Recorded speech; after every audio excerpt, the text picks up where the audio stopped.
welcome to Liberal 12th Man Show. I'm the Liberal 12th Man, and we are ready to go. We're going to be doing a show today on Gone by Christmas. It's a good question of which one of these coaches do you think, who's going to be one of the first coaches out there to kind of make it to Christmas? You know, Christmas is often the time when you start making those kind of harsh decisions and some of the coaches end up getting the sack rather sooner than later so that they can actually stay up in the Prem or at least try to compete for some type of honors or some type of competition for the top four. So we're gonna go through these names and see kind of who you think it would be too. I put these names out there as in my own conception of what would be the answer to that question. And to help us out today, we have the Irishman with us. How you doing, Irishman? Very well. How are you? Very well, very well. Evening And we to also everyone in have chat. you, obviously. Oh, sorry. Oh, just evening to everybody in the chat. Yeah. All We right. got Pylor. This is gonna be good too. I'm glad that Ian's here. I'm glad Hyler's here. I'm glad that everyone's here. Actually, obviously, but especially some of them were in tune, knowledgeable chat members. Red for Life, big up once again. Yeah, we all have we definitely have it where I think our chat definitely ends up bringing out some really good points and some really good knowledge. So that's what I pretty much enjoy. The number 6 statement. Yeah, that's definitely like that. Yeah. I do have the number 6 on. Yeah, big up Dara. I'm going to be we're going to be doing a episode on the DM. Don't worry, we'll get a number 6 episode in there for you guys, since that is the hot topic that just won't go away right now. Now that David Ornstein has come out to say that Liverpool is interested in number 6. In obtaining a number 6, or at least interested in possibly upgrading or even unloading a number 6. We'll get into that, but that'll be later on in the week. For right now, we're just looking at who and what coach is going to make it to the end to unwrap some Christmas presents. So I did know that we have a bunch of candidates in this little bit of a I wouldn't call it a party. It's kind of like a meeting with the Bobs. If anyone knows that reference, do you know that reference by chance, Irishman? Is it the what now? Okay. Meeting of the Bobs. Yeah, Meeting with the Bobs. I guess not. That's from Nope. Office Space. There's a movie called Office Space. Really good movie. And the Bobs are basically the consultants that come in and they decide who is expendable, basically. So that's the Meeting with the Bobs. Big up Baz, by the way. Big up Baz. I see you in the house. Hey, Baz. Yeah. Let's see if got anything. Hyler just put up the David Ornstein thing. He says, now in a rare update, the highly reliable reporter David Ornstein of The Athletic reports that the club are actively pursuing an unnamed player who is based outside of the Premier League. I did see that, by the way, Hyler. I did see that report, and I did see the fact that he did emphasize that it was going to be outside of the Premier League. I think David Ornstein most likely knows the name. I think that he's been probably told who that person is. But he's also probably been like, if you want to keep getting your tips or something like that, don't release who it is that we're actually trying to pursue or anything like that. So that's just my take on it. I don't know. Do you have a different take on it, Irishman? Yeah, it's a great little nothing burger for you. We're looking for a player. Okay, great, thanks. It's I don't really know. I read the story, I saw the headline, and I thought, okay, so the unnamed player, what's this going to be? And it was really just him saying that pretty much what we all thought. I would imagine a bit of Hmm. a one, but kind of being weird, oddly specific about how he's not from the Premier League. It's like as if that was some kind of special information. Right, I don't right. know. Weird, but just basic. He's come out and said that we're trying to get somebody in that position. So that's pretty much what we all knew, I think. Hmm. That's yeah, that's this is the thing. People can just go and fill in the blanks themselves now on who it is. So Yeah, yeah, certainly can. That's it's like, you know, insert name here. That's why like we will do a yeah, number six like this. Um 6 degrees at least. But we will do a number six for you guys at some point, so that you guys can get a little bit of a interpretation of like who's out there. I'll be honest with you again, when I look at the six, the market for the number six, and that includes people that are even like not even in the market, because there's some players that are untouchable.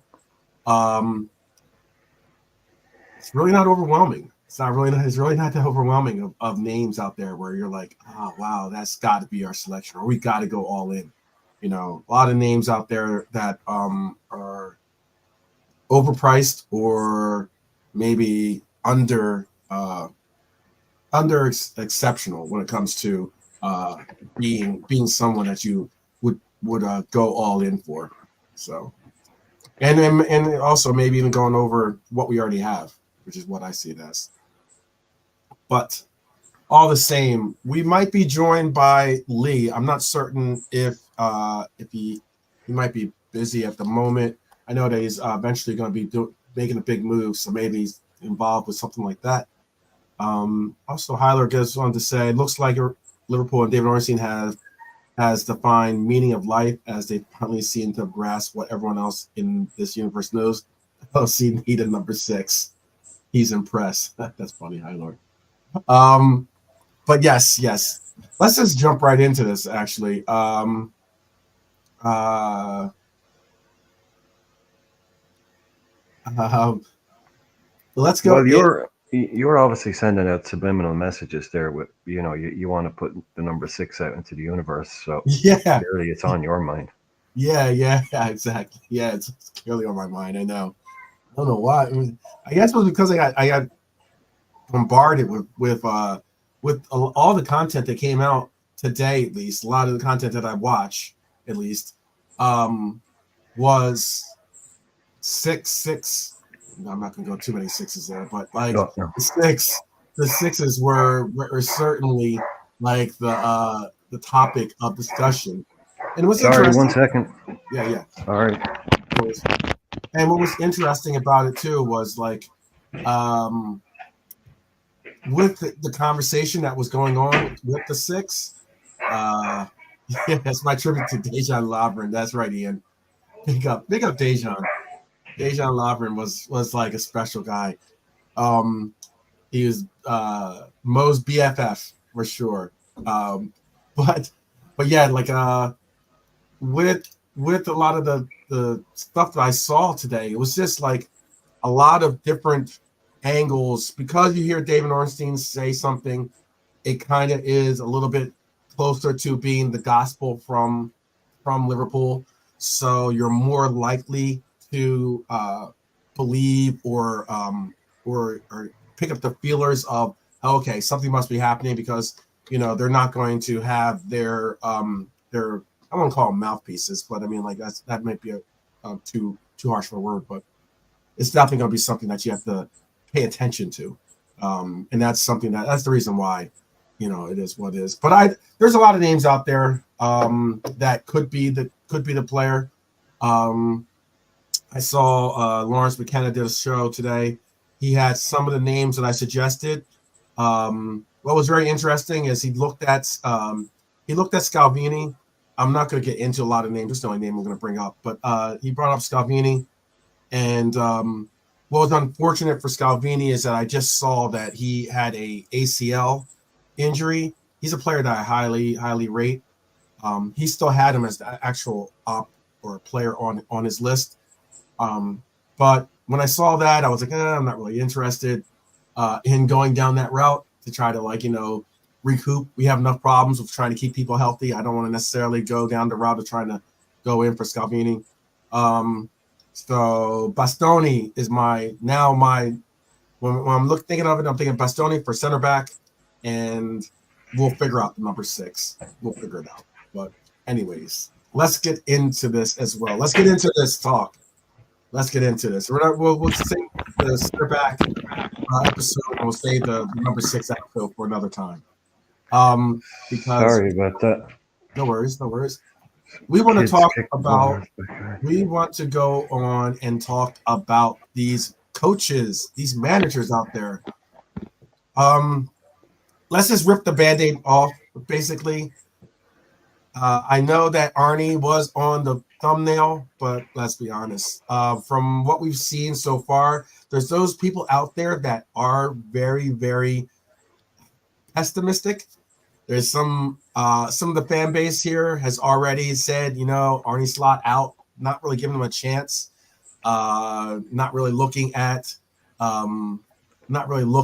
what this manager has to offer and why he was the choice to be the successor to Klopp. And I think some of us have possibly been impressed, if not inspired, to see what comes with the upcoming season by the usage of these players. And I am certainly someone that was very high on Slot, knowing that we were going to get a new system. We were going to get some new roles for these players. And also the fact that, we have a Dutch coach that very well fit with some of the Dutch connection that we had already, the growing Dutch connection that we had on this team. So I was happy to see this man be chosen and to see what he has to offer. I think his tactics fit with the components, and I think that he'll be unwrapping positive Christmas gifts when Christmas hits. So I would move on from Arnie Slot as being someone that is a name. But I am going to move on to a person here. And then, again, we're going to go through this list and then, just make a mark or make a note of who you choose out of this list. And then we'll kind of tally the choice of who the chat and everyone thinks is going to be the candidate to most likely get sacked before or by Christmas. And if you don't think anyone's going to get sacked, you can put a big goose egg. You could say, hey, everyone's going to make it to Christmas. It's going to be a good Christmas for everyone. You can say that too. Arnie could get sacked by Christmas. Yeah. He could. Anything could happen. Anything. I mean, it's not looking very likely at the moment. Right. But yeah, I mean, he's got to be. If you had to kind of put odds on them, he would definitely be up there in that 5,000 to 1. So yeah, he's not right. He's not relevant. But yeah, again, I was just the preseason has put my mind at ease that we'll be okay for him. We'll be okay. We'll be good enough for him to get long enough, if that makes sense. Mm-hmm. We'll be good enough quickly for him to be given the time that, even if he gets it going straight away, he will need a couple of years, to get every couple of seasons to get, everything together and up. So it looks like we'll be good enough that he'll get that. That's the thing. That's the things. Like I said, there's those in the fan base that have already not even given him an opportunity or chance. But by the way, big up to Realism Jared. I haven't seen you in a while, Realism Jared. Hope that you're well. Oh, hey, Jared. Hope that you're well. So this is the next. So let's start to roll into it though. Because I don't think that I truly don't think that Slot's going to be one of those candidates. So this is another person that I thought could be a possible candidate, but I think is a strong candidate. Marco Silva. Marco Silva is the Fulham coach. Fulham have been kind of splashing the cash a little bit this transfer window. They picked up Emily Smith Rowe from Arsenal, and I think they're in the pursuits of getting Scott McTominay. I don't think that deal has gone through yet or not, but according to BBC Sport, that was out there that they were heavily linked to Scott McTominay, who would be a very good pickup for them. I think he'd be a good pickup for them. He's often the fall guy for a lot of Red Devils when it comes to who gets pinned with the blame of play, but he was a savior for them a couple of times last year. So that would be a good pickup. With that kind of level of investment, though, I think Fulham will obviously need to show, because Fulham doesn't necessarily do what I just said. They don't necessarily go out there and splash the cash too often. But they'll have to show some improvement from last season, and I think he will get it. I think he'll get it. Oh yeah, they're a good team. I think he's safe. I think he's he had a wobble. He came in and he was one of like the next managers. He's the next this, the next that, the next Mourinho, the next whatever. And he did look really good when he came in. And he kind of fell back down again as well. And a lot of these guys then, when their reputations fall back down, Hull, Everton didn't go brilliant. It's sort of like, look, we all said he was useless. He'll be gone now. He'll be back to Russia. See ya, Marco. I think he's done a really good job rebuilding his reputation there. I think he plays really good football. I think he's probably the perfect Fulham manager because he's got an exotic name. He's an exotic coach. It's Fulham. It's West London. It's snazzy. It's a nice place to live. Plays very attractive, very, very good football, which is Fulham fans don't expect to win anything. They don't. They know who they are. But they expect really, really attractive football because why not? You may as well, kind of thing. And he gives it. So yeah, I think he's much more likely to be, let's say, poached by Christmas. That's okay. Oh, sorry, Daryl. Sorry. Oh, you okay? Oh, sorry, no, Daryl. Of course you said hello to Daryl. If we didn't, I thought I brought up your point. I've already sent my apology card, Daryl. Oh no, maybe I skipped over because I figured that maybe he was waiting for the WhatsApp. You know what, Daryl? That name I don't have on my list. Actually, it's a very good name though. I'll put that in there. I'll put his name in there. Give me a second too. But yes, I think we could both say that he's pretty good to go. He's pretty good. Yeah, poached. I think he could get taken by a bigger club. That's a good shout though. That he could get that he could get poached, as you said, to a I better think gone by Christmas. Gone by Christmas, but not sacked, right. Kind of thing. So Right. Who's up next? Who's next? So up next, this is a guy. I think he's pretty safe. I think he's definitely pretty safe, but this is someone that I did bring up in here, and that is Adani Iraola, right? Iraola, yeah. And Bournemouth, look, following a very attractive, a very impressive season, a very complimentary season for Bournemouth. I think most of us would probably say, what is this guy even here for? He did well with Bournemouth. And I mean, we're talking Bournemouth, I mean, anything positive with that club is a positive sight, especially if you have a coach that, connects with the players and is getting results out of them. But it is, again, it is Bournemouth. So I know, so all due respect to Bournemouth. But why I'm saying it that way is because, Bournemouth have a couple of their players that have been targeted and could be on the move, I guess you could say.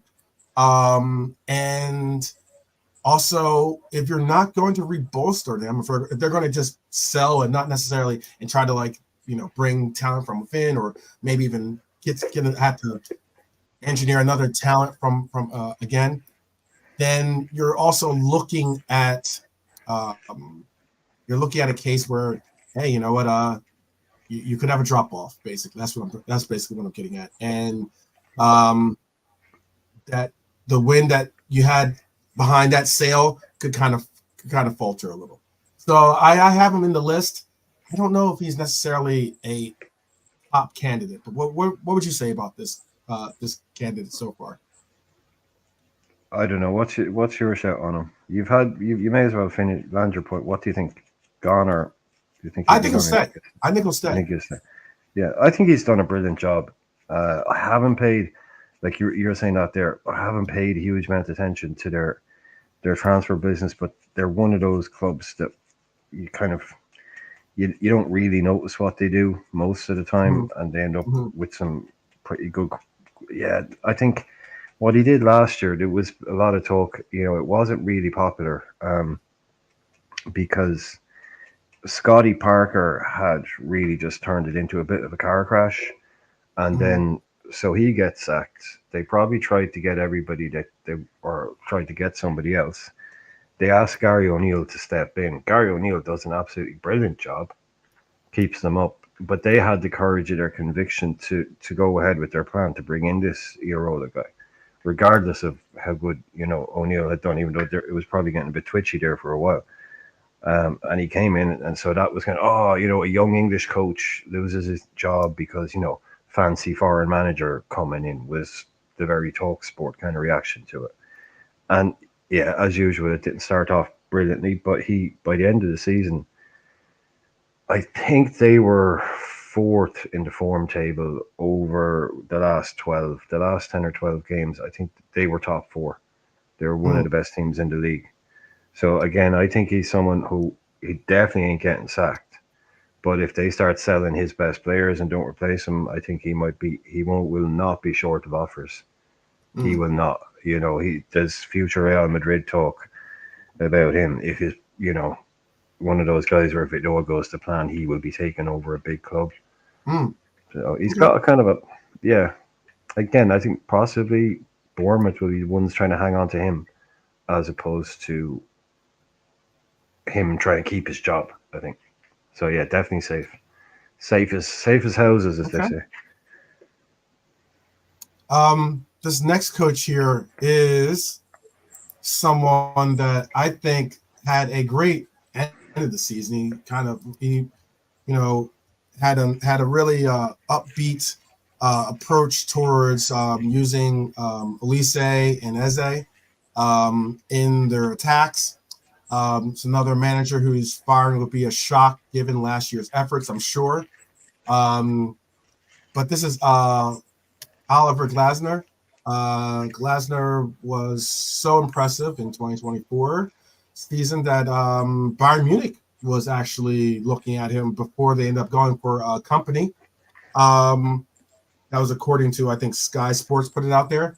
And Palace have already lost Mikel Elise um, this window, and I think they're going to face. I don't. I've always said that I think that they're not going to sell Elise and Eze. That would be a very big. That'd be a very big hole to kind of fill if they were to lose two of their most productive players on their team. But but maybe losing some of these players could put a new difficulty setting on maintaining Crystal Palace's momentum that they started to gain towards the end of the year. I'd say. Um, I don't know if Crystal Palace will do that well this year. I don't think they're going to be contending for top four or something like that. But I think Crystal Palace is a mid-table team, and is that good enough for Palace, or is that or do they want to are they going to compete for Europa or Conference League? So we'll see about that. My personal opinion is I think he will be safe opening presence at the end of the year. That's my opinion. But what's your opinion on Glasner? Yeah, again, we picked to begin with to start off with three, I think, really high quality coaches. Silva maybe doesn't have that extra bit to take it to the top, but at the Premier League level, Glasner and Iraola probably the two most impressive coaches last year outside of the big hitters. Mhm. Their clubs would be desperate. Like you said, Bayern Munich were already. Guy was only there 5 minutes in Bayern Munich. We're saying, what's the story here? Right. Yeah, like again, it'll be Palace will be hoping. Same with Bournemouth. Didn't Hmm. keep a huge eye, but I've been told that they brought in a couple of really good young players because this is the club that brought in Eze and Elise. Hmm. They have. It's anybody that knows football, knows about football in London, will know that the Croydon area, the Crystal Palace area, is possibly one of the most productive areas in world football, behind only um, Paris at the moment, in terms of the amount of young players that literally come out of there that are just absolute ballers. Like, so don't worry, like they will have their fingers or their eyes on lots of people to come in, lots of young kids, the next Eze, the next whoever. But is that going to be enough? It's life at a club like Palace. You are sitting there, you're kind of, you want your Eze's and Elise's to come in and be unbelievable, but you know that as soon as they are, that's the end of the road for them at Palace because they won't be allowed to stay there if they're that good. It will just be inevitable 60, 70 million quid. Off they go. And you start again. So that's life at Palace. I wouldn't mind a bit of that sometimes, following a club like that. They constantly brought through people like that. And then, okay, because it's great to watch those kids develop. At the top clubs, you don't get to see it really that often. Um, so, yeah, they're not all kids. I mean, when I say kids, I meant they brought in. I mean, they're all kids to me, man. Do you know what I mean? Hmm. They're all kids to me. So like, but they bring in good players. He's a brilliant manager, clearly, to come in and do what he did. But yeah, it's round two now, isn't it? It's what you call it, the sophomore album. Same with Iraola. You've now you're expected to go and do it again and motivate them, or run it all again. So, but yeah, I'm with you. It would have to be him getting poached for him to go. But you never know. Palace is a bit. They're Yeah. not as unstable as they used to be. They're not as unstable as they used to. And I think he's. Yeah, I can't see it going that drastically wrong that he's gone by Christmas. No, Hmm. no. Hmm. Okay. Unless falling out with the board, I think we have to kind of wipe away. Like I can't. I'm not taking into account any. Like some manager can fall out with a board and he'll leave. Sure. Sure. Absolutely. But just purely from footballing reasons, I don't see it. Or yeah, or a manager can lose the locker room. There's a lot of different ways that a manager could be Yeah. someone that But gets finds his way to the exit door. But this next manager is someone that was very highly touted, especially considering what he did in the championship, and that is Kieran McKenna. mm, Um, Ipswich Town McKenna is highly thought of in the football world, having led Ipswich to back-to-back promotions. Now he faces a possibility even more difficult to more of a difficult challenge to ascertain, and that is staying up in the Premier League. Okay, keeping the Tractor Boys, as they're called, right? They're called the Tractor yeah, Boys. Keeping them up in the league is going to be something of a real accomplishment for them because normally when the teams that get promoted are usually more likely the team, if not the if not two, if not all three of the teams are probably going to be the teams that get relegated again. Um, but it's not always like that, obviously. Um, they sit as a second they sit as the second favorite in the bookies' mind to get relegated out there. So I know they're not exactly high on this list. They're obviously going to struggle. They're going to they're going to have a lot of draws and losses in that record. But even if they were to get relegated, which I hope they don't, honestly, I honestly don't hope that they get relegated. I think McKenna will ride with them to the end. I think that he'll be there till the very end. He got him there. He got him to this point. I think that he'll be there regardless of whether they do well or don't do well. I think he'll still get the benefit of the doubt. What are your thoughts on McKenna? Yeah, again, another high quality young coach, a guy who clearly has his head screwed on because he turned down the Chelsea Yeah. job. You know, showed loyalty. He was given, again, these Ipswich fans, their head must be in a spin. You know, they gave him a huge pay rise to make him one of the most highest paid managers basically around, outside of the super coaches. As you said, 2 seasons ago, they were in League One. Mhm. You know, to go from League One to the Championship is that's great. That's not going to be easy to do. But to get out of the Championship as a newly like possibly the most, yeah, no, definitely the most competitive league in world football is the Championship. To get out of that as a promoted club is crazy. That is something that should be winning like big time awards. Like from like he no wonder he's fucking highly thought of.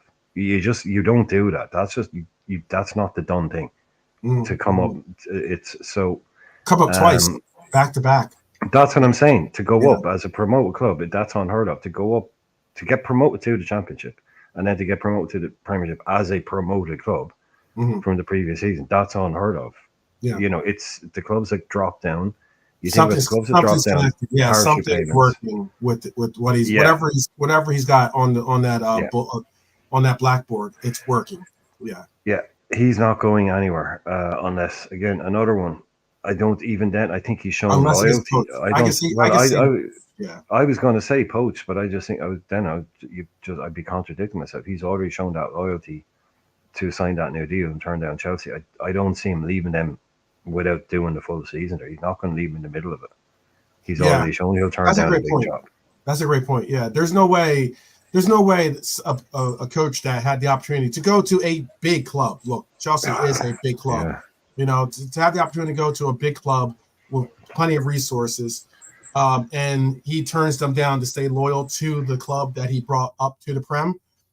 You got to ride with that guy. And maybe it'll teach Chelsea a lesson, because if the feedback is why doesn't he want to take the job? Because he's been watching Chelsea for the last 3 years.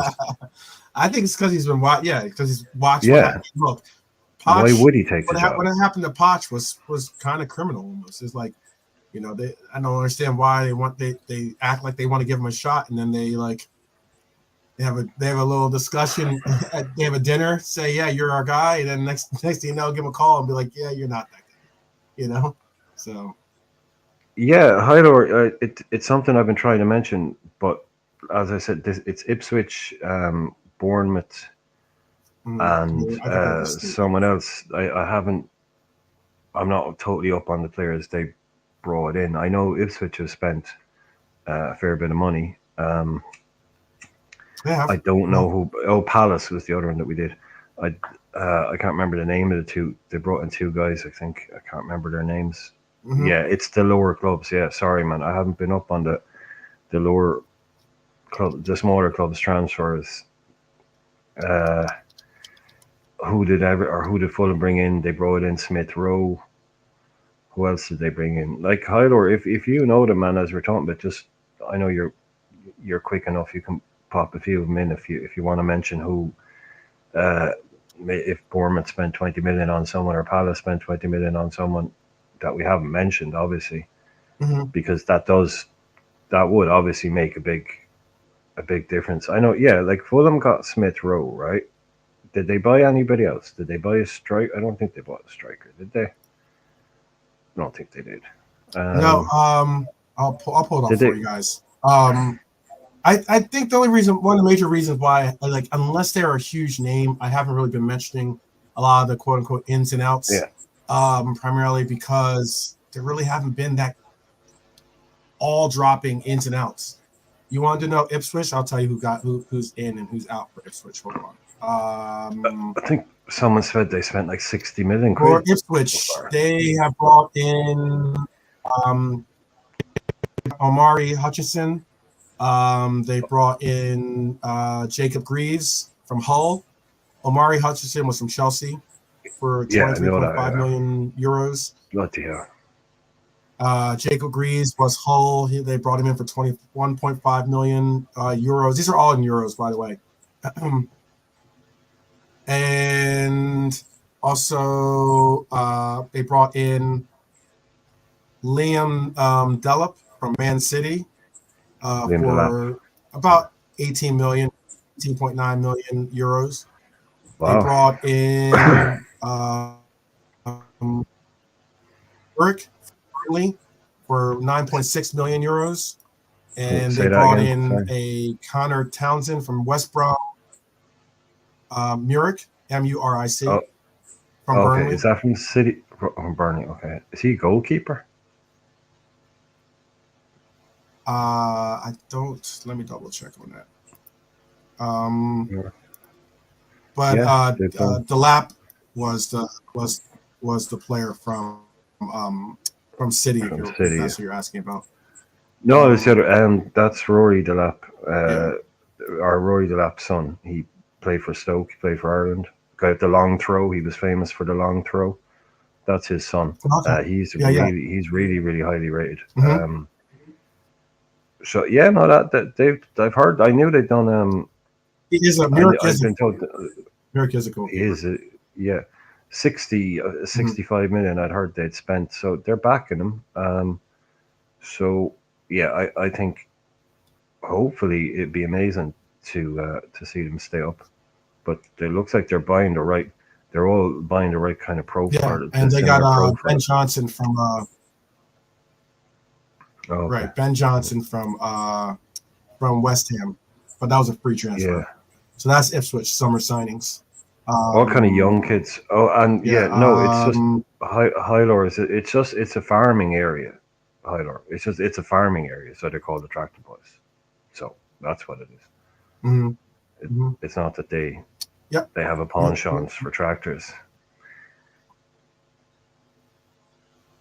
Why I said there's Fulham splash cash, they spent 31.8 million euros on Emily Smith Rowe. That was a big signing for them.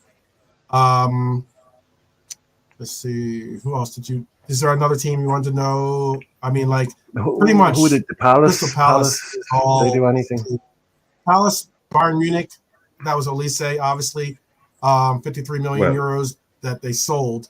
But yeah, but let's they must see. have brought in somebody. Uh, I was pretty sure they brought in a couple of people. Well, everyone's saying we're the only club who hasn't bought anyone, so they must have bought at least one player. who's this? Who are you talking about? Palace. Oh, Palace. Yeah, no, they didn't. They're all they've sold all they haven't bought any players. Well, why is everyone going around saying we're the all- only club that hasn't signed someone yet when that's obviously not true? The Palace haven't done it either, so people need to stop with that one. Yeah, because they had Elise. They had Elise went for the Bayern Munich. They had Scott Banks went to St. Pauli, undisclosed. They had James Tompkins. They had Ridwald. They had Ferguson, all free agents on free transfers. They had Whitworth went to Exeter on loan. Ozo went to Derby County, and Ibawai went to Oxford on loan. Malcolm Ibawai. That's it. So far, that's all they've done. So, and I don't even know Chelsea hasn't brought in anyone either. Oh, they have. Chelsea hasn't brought. Who's the big name that they brought in?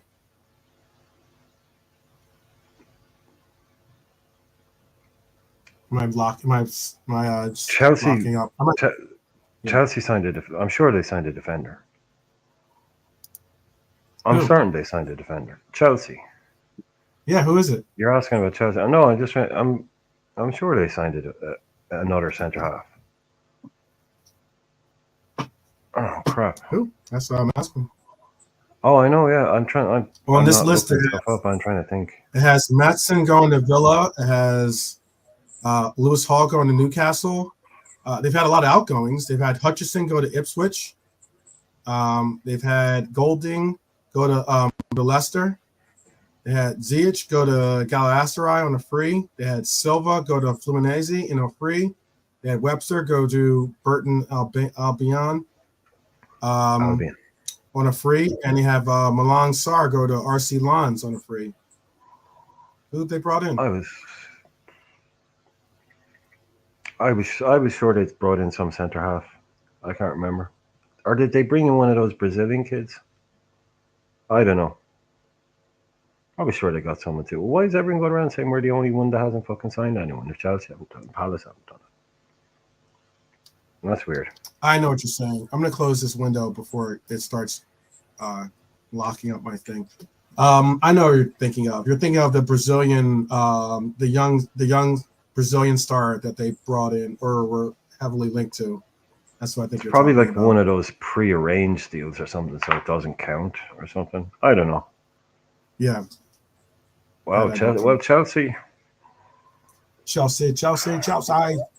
They'll go and do something, surely. I mean, Man City. And they sold Conor Gallagher. Yeah, and they're saying they want to sell Broha. They're bringing in a lot of money this year. Oh yeah, they brought in a lot of money. If you look at those sales, they're pretty impressive. I mean, like the figures that they're getting for them are pretty impressive in this market, especially. It was definitely pretty impressive. Getting 21 million for a kid like Hutchinson is crazy, but you know. Yeah. No, I think he's safe.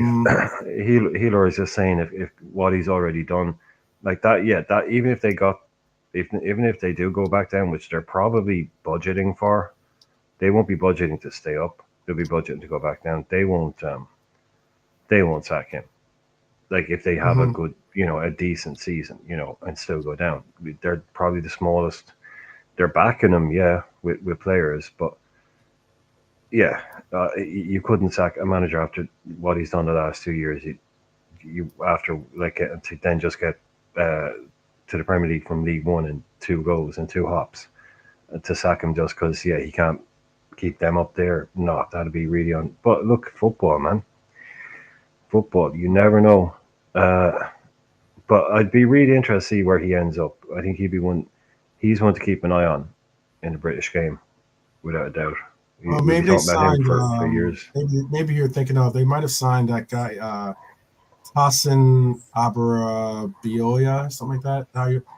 Something like that. Oh, Adarabioyo. Yeah, they bought him from Fulham, didn't they? That's the guy I was thinking of. Yeah, that's the guy I'm thinking of. For some reason, they didn't have that as a 2. I knew they'd bought a centre half. And he's a lot older than I thought he was, that Adarabioyo guy. But all the fans are saying, why are we buying him? They're going to sell Chalobah. Yeah. Well, let's get into the next candidate on this list. Since we're talking about Chelsea, I have Enzo Maresca as the next candidate to possibly get fired or sacked, however you want to reference it. Chelsea. There's a crazy stat that the average length of a football manager under Roman during the Roman era was 437 days. That was the average length of a manager under the Roman era. Now I know we're under Todd Bowley and the conglomerate era that we're under now, but yes, it is now something where do you continue to follow the Roman because they've had a couple of managers under this administration as well that they've utilized, fired, brought back, fired again, brought in big names. Obviously, Poch is a very big name. Fired him as well. They have not Todd Bowley and Clear Lake have not necessarily wrapped themselves in glory when it comes to the 6 managers that they've had, including 2 interim managers. You know, within the last 2 years, they've had 6 managers and 2 interim, which includes 2 interim managers. That's a lot. A lot. There's a lot of uncertainty as to like the direction that you're going with. So the life Well, of a we had one for 9 years. They had 7 and 2. yeah, yep. That's like that's like they're playing a different sport. Like it works in a very particular model. It works in Italy at smaller clubs. It's Mm-hmm. something that they do in Italy at smaller clubs all the time because it's just kind of in the culture there and it works. And it's not unusual in any way for a manager to manage a Genoa or a Foggia or Mm-hmm. something three times or Mm-hmm. twice or 4 times. Yeah, And they'll do it. They'll bring in a guy and they'll sack him after a season. yeah. And but it's not really something that you associate with big clubs. Now I know you don't go. We're not never going back to the 25 years of Ferguson, and like that's why I talked about the fact that Klopp was here for 9 years was amazing enough. People are wondering why he's leaving. I mean, look, the average. I think Years is a long time. the average in the Premier League. I think is basically just over a season. I think it's like 1.2 seasons. It's not even a season and a half. It used to be 1.5 seasons, and we got 9 years out of a guy. So, but Chelsea, yes, seven. I counted 7 that I could think of just there in 2 years under Clear Lake. That's Mm-hmm. insane. That They like they have what spent does that a say to lot. They anybody? have paid out a lot. They're at one time they're still Yeah, paying. They're still paying Potter. You know. So I mean, they're like still they're paying all spending. these guys. Yeah. Yeah, even Like, Roman. Like Roman just used to say, "Here's 5 million quid, get lost. You're yeah. sacked. Yeah. I've fallen out of love with you. I don't want you anymore. You're gone. Here's 5 million quid. Just get the hell out of here. I'm Yeah. bringing a new guy." And like you said, it was every 400 odd days. So that's what like I was saying, a season and a half. It's probably the Premier League average, to be honest. But it's just, we got lucky enough. You're at a stable club. To me, I'd want to see a manager come in and do, if he's a good manager, do 4. That to me is a proper amount of time to give a manager to bed in. Season 2, is you bring in all your players, then it's your squad. Season 3, then you go for it. Season 4, then you're perfect. You can go for it again, and then that. But yeah, to give a manager a year, like what does it say to the next guy? I mean, what does it? This is why the guy turns in. What does it say that Maresca, the guy who had his first job at Leicester, wasn't even their first choice, and this is his job now at one of the biggest clubs in the world Yeah. because Yeah. no one else will touch it with a barge pole. And I'm not saying it's again. You know, you made the point that championships are a difficult league to get out of. It's a very competitive league. But let's be That's honest. his CV. But I That's a just very no. Well, little, what I was trying to yeah. get at is that like I also think that well, I don't think Leicester should have even been in the championship to be honest with you. And they had No, their caliber, the caliber of their team was a team that should easily, or should I should say easily, but they should um, be confident that they could have gotten promotion from that league just playing the level 100%, dude. that they usually do. No, they were over leveled. Hmm. They were overpowered.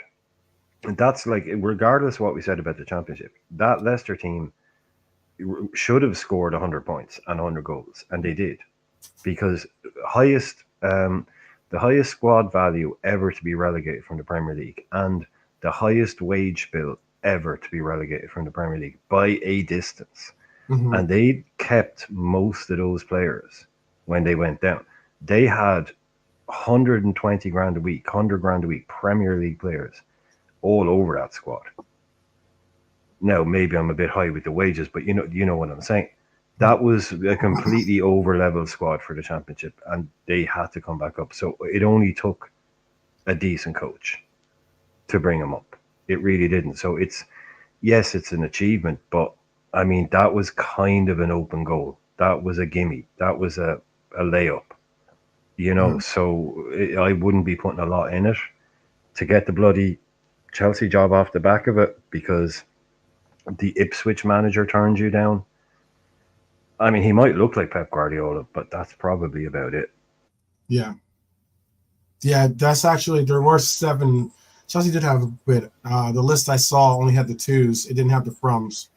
So, and I just now I see that I see it Yeah, missed. they spent loads of money. I knew this Guihi guy from Barcelona. I knew him. I should have remembered him as well.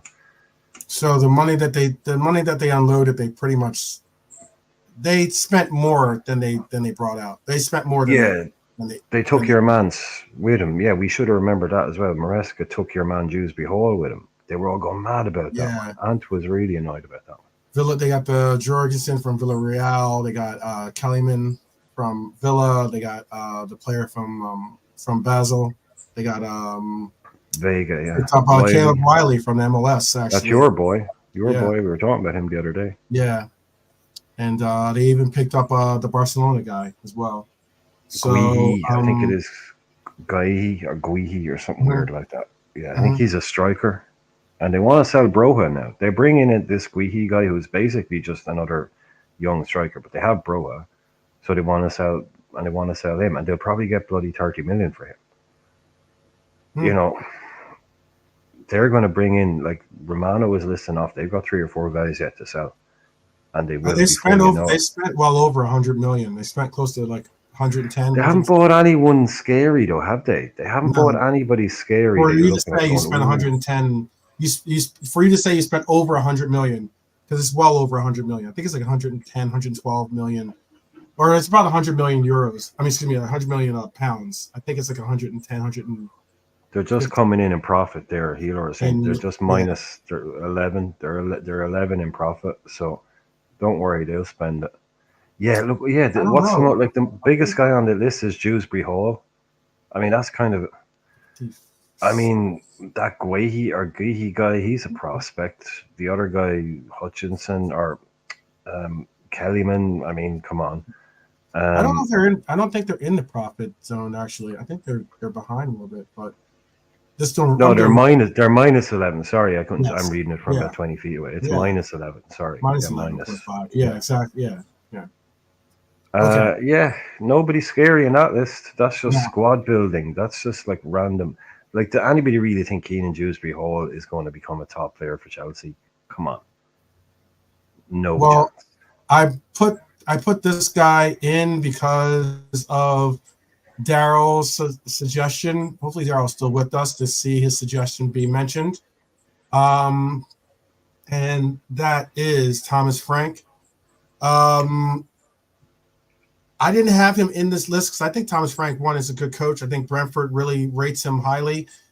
He's been through a heck of a lot with them, with not having a striker to having a striker to now being part of talks that their number one striker might be on the move. So far, they've only brought in one player, that is Igor Thiago from Club Bruges for around 33 million euros. But they've had obviously their goalkeeper, who they didn't have. They didn't have him last year anyway. He played for Chelsea, or excuse me, it's Chelsea for Arsenal. Um, but David Raya got sold for 31.9 million euros. And everything else that they've let go has been free transfers, loans, or undisclosed. So pretty much it was, what the money they got from Arsenal, they pretty much used on Igor Thiago. And now it's a question of where and what they do next. I think Brentford, I think Thomas Frank is, I think he's safe. I think he's safe. Do you think that he's in jeopardy of losing his job by Christmas? if they were to, if they were to continue their whatever happened to them last season vibe, um, we were talking about earlier on how in the last, I think, 12 games, 10 games, correct me, in the chat, but I think Bournemouth were top 4 in the form league. Mm-hmm. I think Brentford were at the opposite end. Brentford were like bottom 3. Brentford were dropping like a stone Yeah, for a long time. It for was a while. weird Yeah. what was going on, and it was like, Mm-hmm. and this is after Tony was coming back. So it's, there always comes a point, for a manager at a club where it's just like, yeah, this is done, like it's, Mhm. I need to. So a manager like him will get to that point, and I wouldn't be at all surprised that he's the first interesting one. Last year, no chance. He can order his Christmas turkey now. He can tell him where to send it because he'll still be living there. This year, I could see if it doesn't start well, based off the results from last season, which is what they will do as well. You take the last season's run, and it's okay, right, new season. It's okay. Well, okay. The magic has gone. The fire, whatever was working, has gone a little bit. And as usual, it's a lot cheaper and a lot easier to sack one guy than to sack 10 players that aren't playing for that guy anymore. So it may have just gone a little bit stale, is all I'm thinking there. Because he's probably a fresh ideas kind of guy, and maybe 2 or 3 years I listen to him, they stop going in. Who knows? But Mhm. he's the kind of guy that I think will go very innovative, good coach. Like he'll be looking at going, maybe I could be coaching a Spurs or a Villa or he's probably got that in his own mind as well. So they're a really good fit as a club and a manager to start. But like everything has its what you call it. It's time frame. It's shelf life. Mhm. And maybe for someone like him in Brentford, innovative club, they'll have two guys ready to come in. They'll know who their next two managers are. They're that kind of club. Like they had to be forced to they disbanded their academy. They got rid of it because they're like, you don't need one. In where we Mhm. are, we buy and sell and we trade, and we use all our scouting, all our analytics, we use all that. We don't see the value in having an academy because it costs a lot of money and you don't really get anything from it statistically.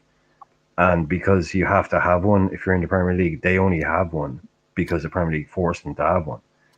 So they'll be really ready to go with new managers and new players. So he's the first one on our list so far that I'd be like, hmm, I don't know. I could see it. I could see it. Okay. About to answer some. Yeah, if you guys have questions or you got comments, please do put them in the chat. I will definitely include them in the conversation. Yeah. I So see. no, I'll go with a yes on it. I won't sit on the fence. I realize I was sitting on the fence. So he's the first one. I'll actually say yes. That I say he will be my first candidate. That he will be gone by Christmas. Yeah. All right. All right. Big up to Colin, who just won the 1500 meters. Big Oh, up. well done, Carl. USA. Go Team USA. Um, this is where we're starting to get to. Obviously, I think hot share candidates. Basically, um, I would say this. I wish Ant was in the chat or on the panel here to discuss his thoughts on this next candidate, but um, Steve Cooper. Steve Cooper is my next candidate on the hot seat. I think that these are definitely the top three hot seats in my opinion. Um, Obviously, um, Leicester are a team that took over. Um, took over basically. He took over a team here that needs some real inspiration, direction, organization to move on. Obviously, because with Maresca going to Chelsea, they needed to continue to have some type of like a proven coach that can keep some type of order, that can get some type of results and the likes. I don't think that bringing in a coach that was a part of a team that didn't do well already to take on a club that is just newly promoted back to the league, have them as your coach isn't exactly the biggest um yes yes factor or to go with our friend of the channel's way of saying it, F and yes. I won't say the full word. I'll leave his catchphrase to him. But yeah, I don't think that Steve Cooper is really that strong of a coach. I could be proven wrong, obviously, but I think unfortunately with him at the helm, they could find themselves battling relegation once again. Because I just don't think that he's that great of a coach. Um, and sometimes, unfortunately, with a lot of the coaching gigs in the Premier League, it's kind of like recycle, recycle, rinse and recycle.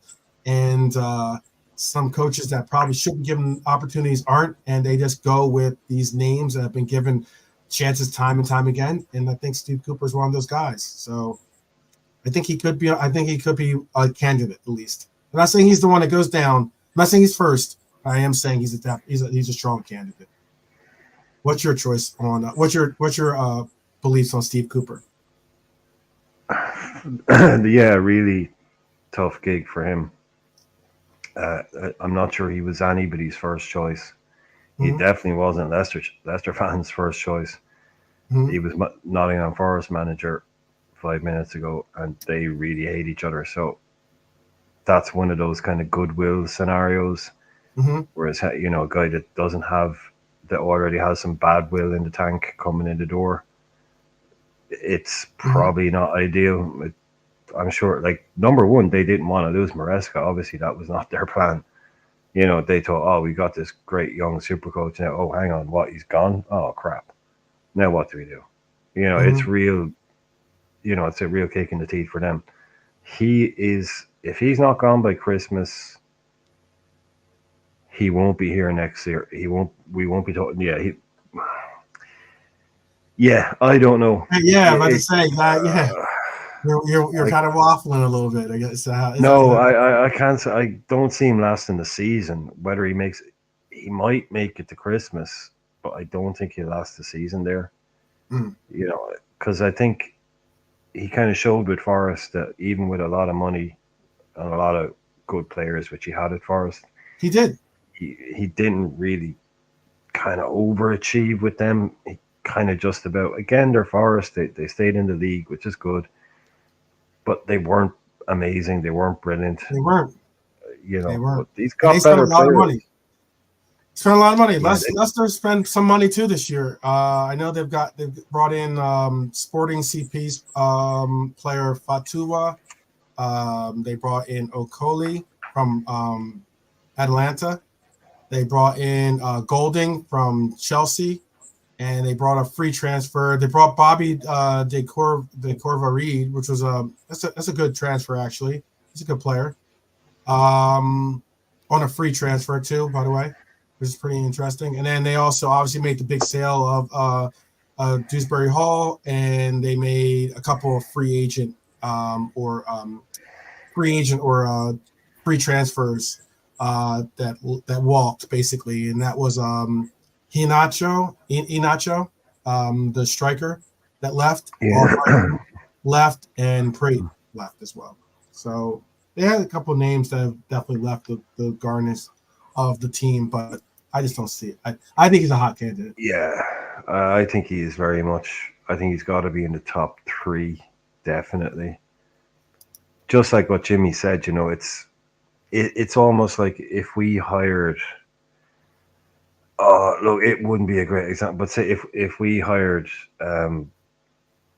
Eric Ten Hag in 2 seasons' time or something, it'd be kind of like you think it's kind of against slot. Like, can you imagine what it would be like if we were hiring an ex-Man United manager who didn't do a brilliant job? Yeah, that's the kind of vibe that they have about him there. And like when I say Leicester and Nottingham Forest hate each other, I'm underestimating it. Just they despise each other. So he's a lot of people weren't happy about it at all. So but they get behind him. But I'm with you, man. I wouldn't have it. No, I wouldn't go near. I'm thinking with Jimmy. Very, very hot candidate.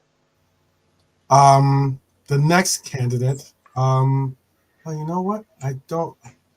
Let me double check. I think I have.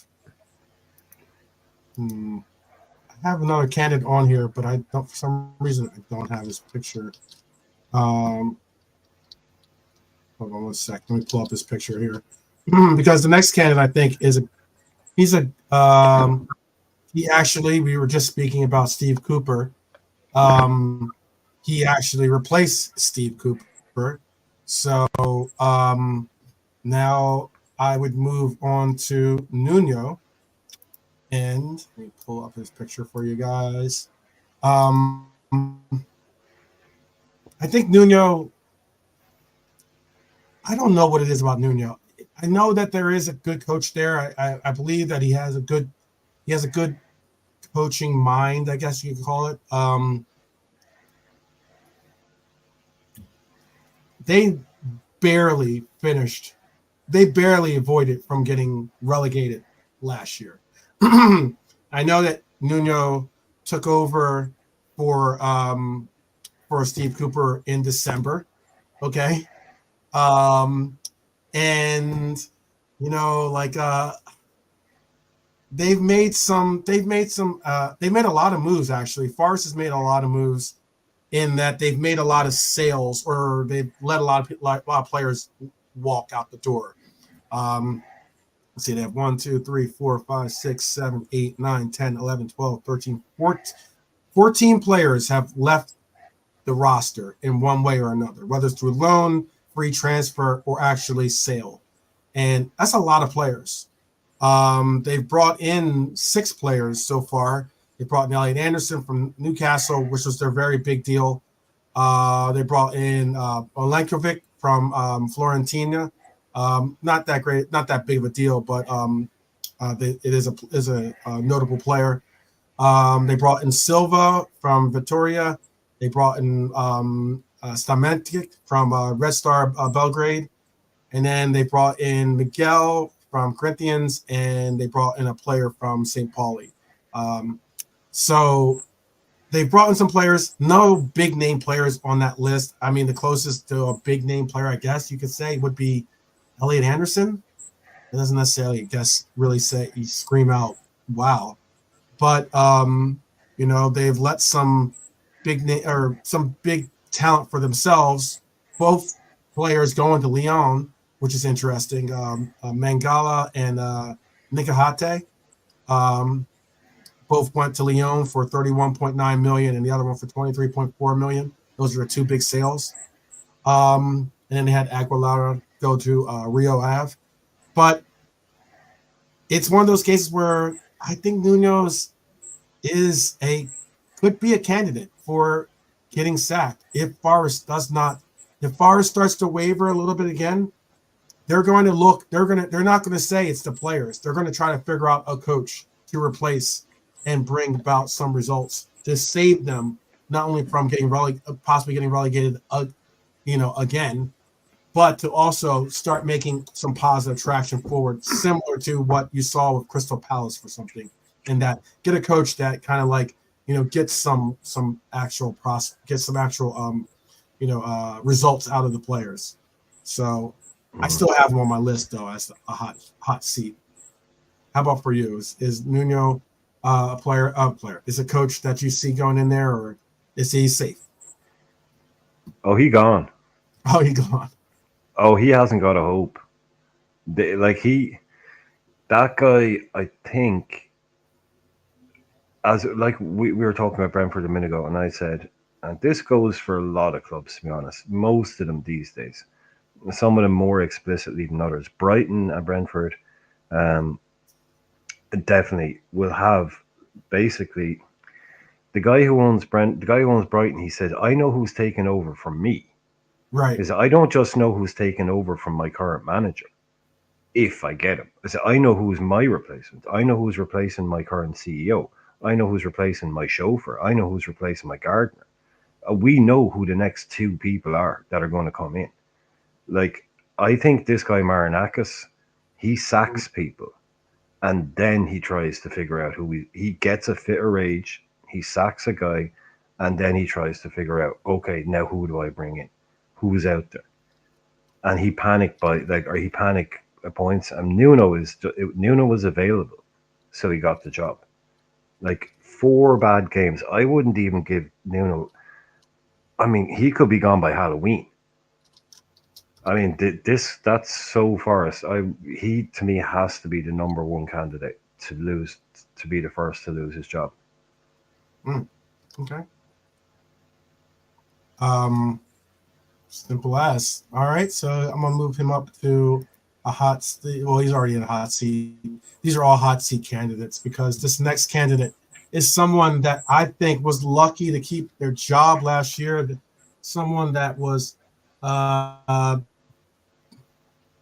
was hated, then loved, then hated again, and now somewhat open to being loved again, simply because of the end result of what they ended up doing, especially considering that they were a team that you know did well against us, for what it was, for what it's worth. But that is Eric Ten Hag. Let's be honest, United are still a hot bin fire, or as we like to say, hot dumpster fire. In my opinion, they're trying to put a little water on that, with the new administration that is taking over the helm of making the decisions and taking a lot more of the say out of the coach's hands and putting it more into the committee that picks and chooses who the player is going to be for Manchester United. But I had them hovering around fifth or sixth place this year. I don't have them making top four. I have them, again, like I said, trying to fight for Europa, much less for Conference League. I could easily with here or there place, or an unfortunate injury here or there. I could easily see them dropping out of even competing for those places, more like a seventh place finish or something like that. But focusing on his gift entry, I think, which is what he got by winning the FA Cup, and his gift entry into Europa, I think he'll concentrate highly and heavily on Europa this year. I don't know if how much he'll concentrate on trying to hold down, how much he'll try to hold down, the cup competitions, because I think that the only way that they can foreseeably get into Champions League again is by winning Europa. That's just my personal opinion. That's the only way I think I could see United getting into Champions League contentions. So he'll hold on, but there will be grumblings. I think there will be certain grumblings for his firing, or people unhappy, or people saying "I told you so," or this and that. And I think the squad he's gotten rid of some of the squad members that were giving him flack, weren't necessarily on board or supporting him the way you would want from your players. But he's that could easily be all that momentum gained with those players could easily be lost once someone has to basically be pointed out as being the bad guy.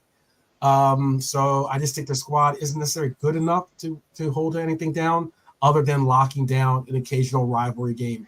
So Eric Ten Hag is my candidate for the hot seat. How about for you? What is your assessment of Mr. Eric Ten Hag? They could be anything. They could go anywhere. They could do anything. They're throwing money at it. Their players are getting injured. I think I'd be a little bit worried that they're trying to distract. Maybe distract is not the right word, but take the eyes off things by talking about the Olympics of the North, not the Olympics of the North, the Wembley of the North, the 100,000 seater stadium that he wants to build. It's kind of there seems to be a lot of that going on, and throwing 50 million quid at Lenny Yoro. So no, I don't know, man. I really don't. I would have said the only reason he's still in the job is because they couldn't find someone else good enough that they thought was an upgrade. So I reckon the moment, I think it's a domino job. I think the moment a manager becomes available that they want and they think is better than him and is willing to take that job, I think he'll probably be gone. regardless of what they're doing, because I don't think anyone really looks at him and goes, "Yeah, you're the gaffer here." He's kind of not. Everyone knows you're only there because they couldn't get anybody else. That's kind of it, I think. So as soon as who I don't know who it might be that becomes available, but I think he has to be in the top three. Yeah, definitely in the top three. Mhm. Yeah, Especially at that club. They're trying to be all, oh, we're sensible now, and we're nah, you're not. No, you're not. Stop pretending to be sensible.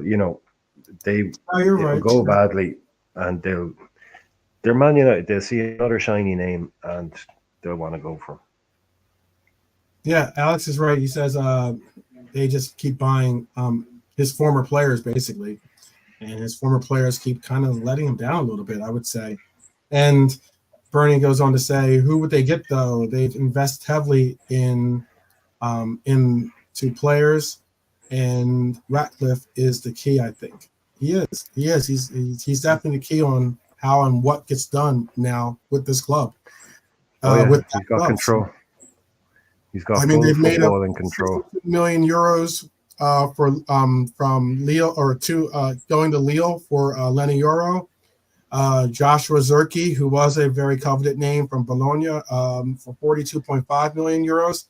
It's a lot of money right there. That's over 100 million euros, that you just spent. It's close to 100 million pounds that you just spent on two players, and one of them's out for 3 months, and the other one is going to be interesting to see how they implement him into their formation or into their system.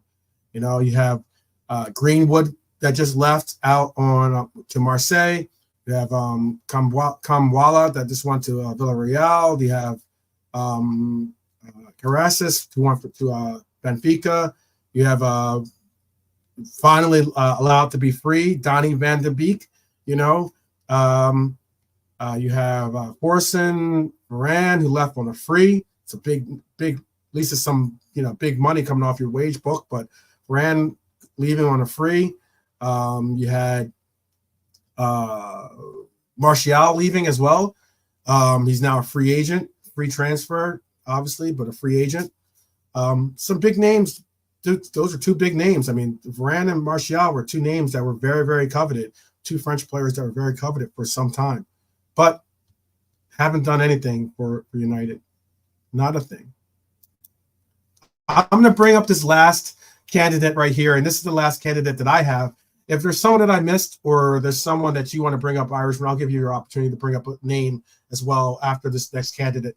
But if there's someone that I forgot or someone that I didn't or I neglected to bring up that you think should be in this list, please do put it in the chat. Again, think from this list that I've given you. If you don't have your own nominee as already, and tell us who you want to nominate as the candidate that you think is going to be the most likely to get sacked by Christmas.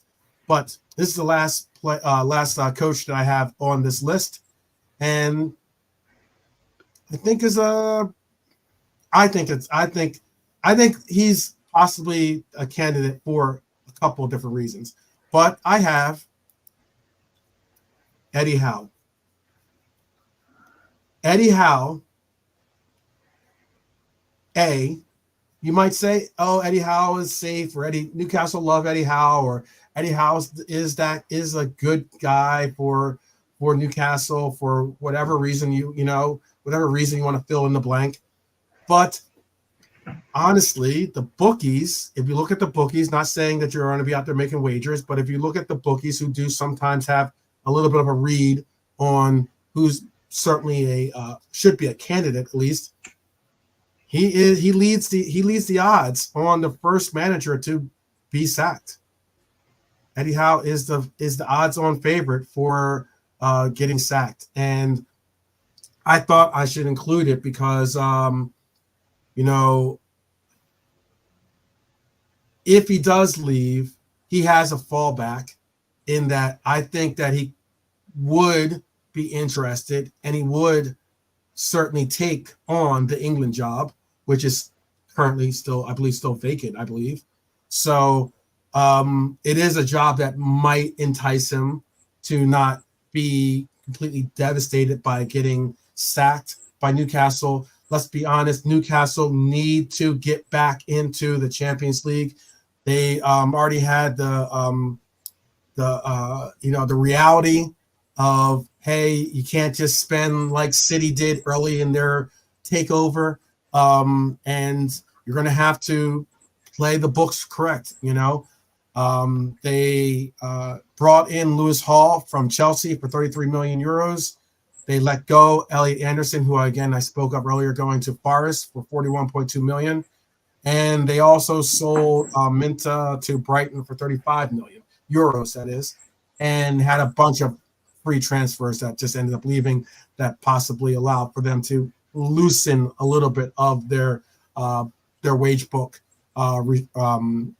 conditions. But none of the names on the list are big up names.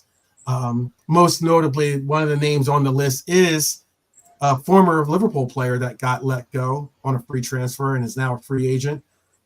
Someone that I'm not looking, trust me, me mentioning his name is not me saying I'm looking to bring him back in, but that is Karius. Karius has now been let go by Newcastle.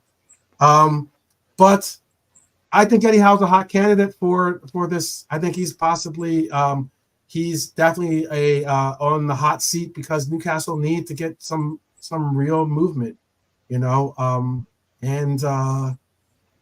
I think he could be I would consider him a strong candidate. What do you think about Eddie Howe? Do you think Newcastle is there? I see the chat starting to say a lot. He's the moment he joined that club, he was on borrowed time. He is not their guy. He was never their guy. He is a tier 2 B level. He could walk down the street in pretty much any country in the planet and not be recognized. Yeah. Nobody would know who he is.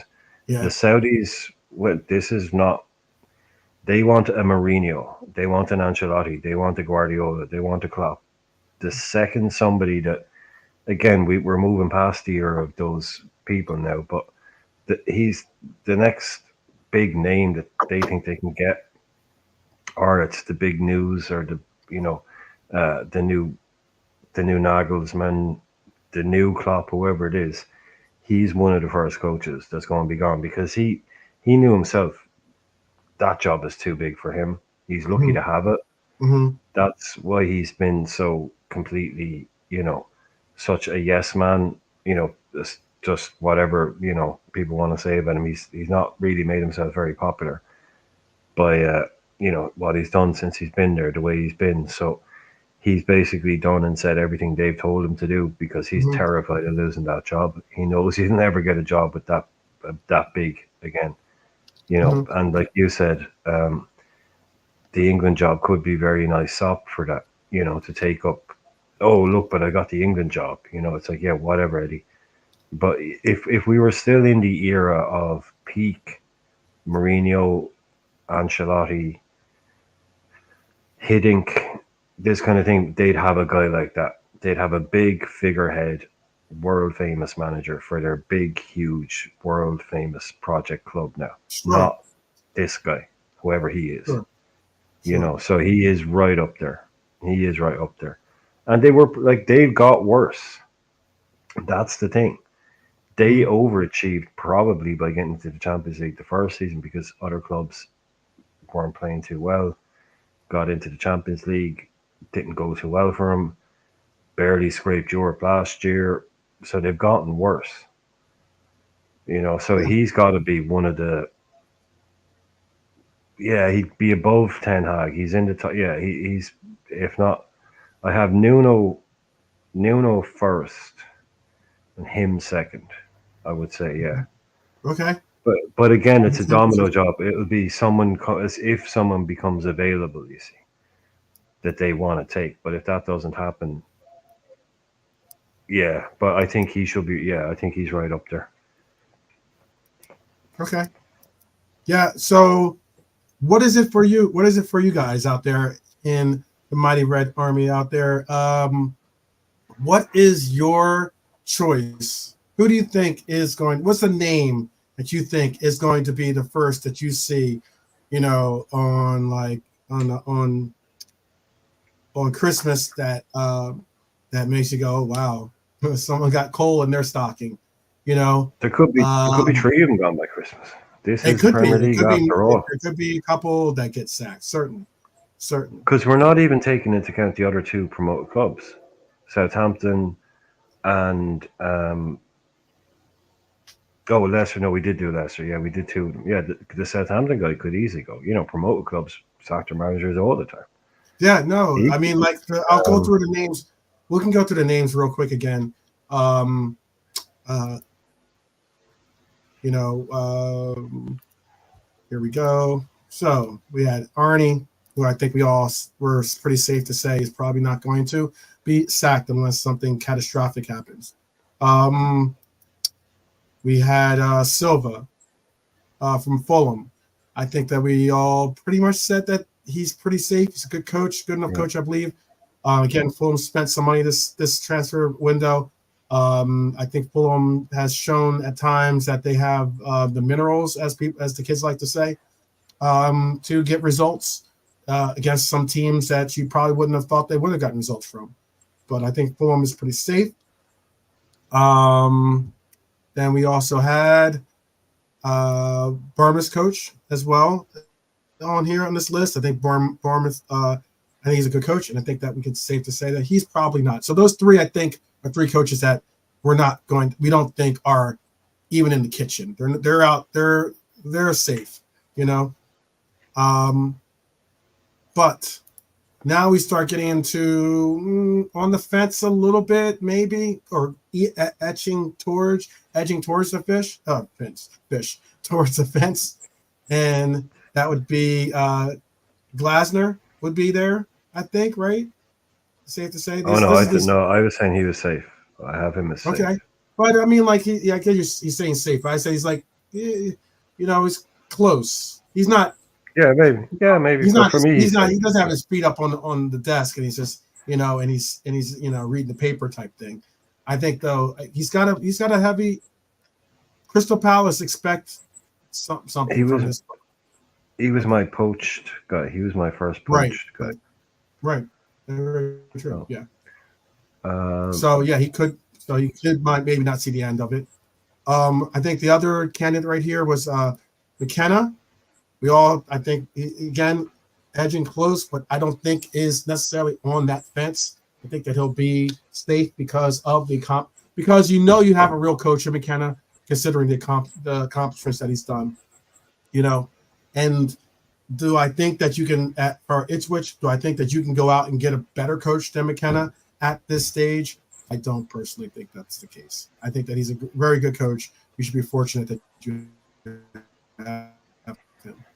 Now the next coach on the list. Now we're definitely on the fence, if not starting to tilt towards like my Humpty Dumpty off the fence or off the wall type thing, and that's Maresca, right? mm-hmm. We also have, we threw this one in, but we had Tommy Franks on the list. We also had now arguably the 4 hot chairs, I would say. The 4, if this is the voice, there's 4 chairs that kind of turn around. I don't know if I'm doing that right. I think I'm doing it in reverse. But, and that would be Steve Cooper. It would also be Nuno.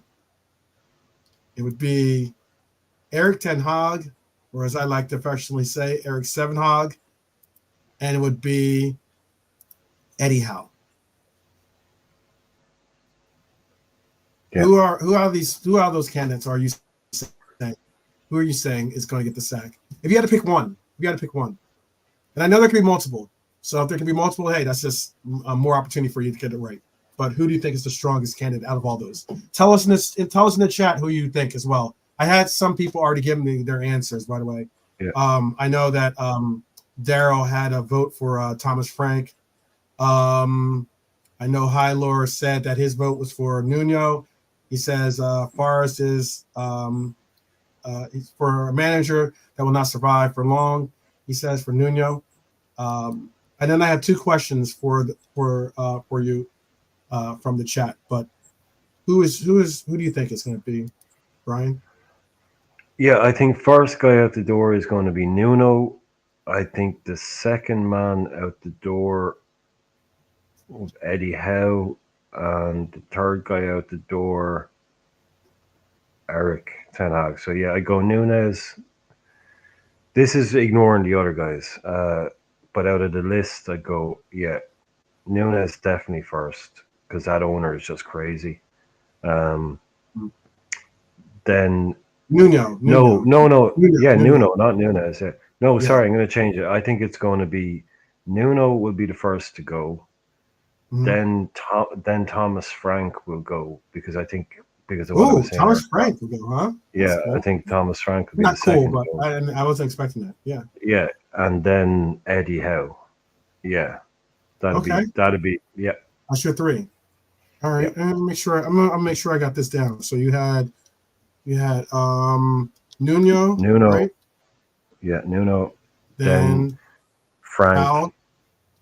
No, Frank. Oh, Frank then Hal. Frank then Hal. Okay. In the chat, we're seeing a lot of Nuno. Bernie has Hal. That's my vote too, by the way, Bernie. Alexander says Eddie Howe, but not this season. I guess you're saying he's for next season.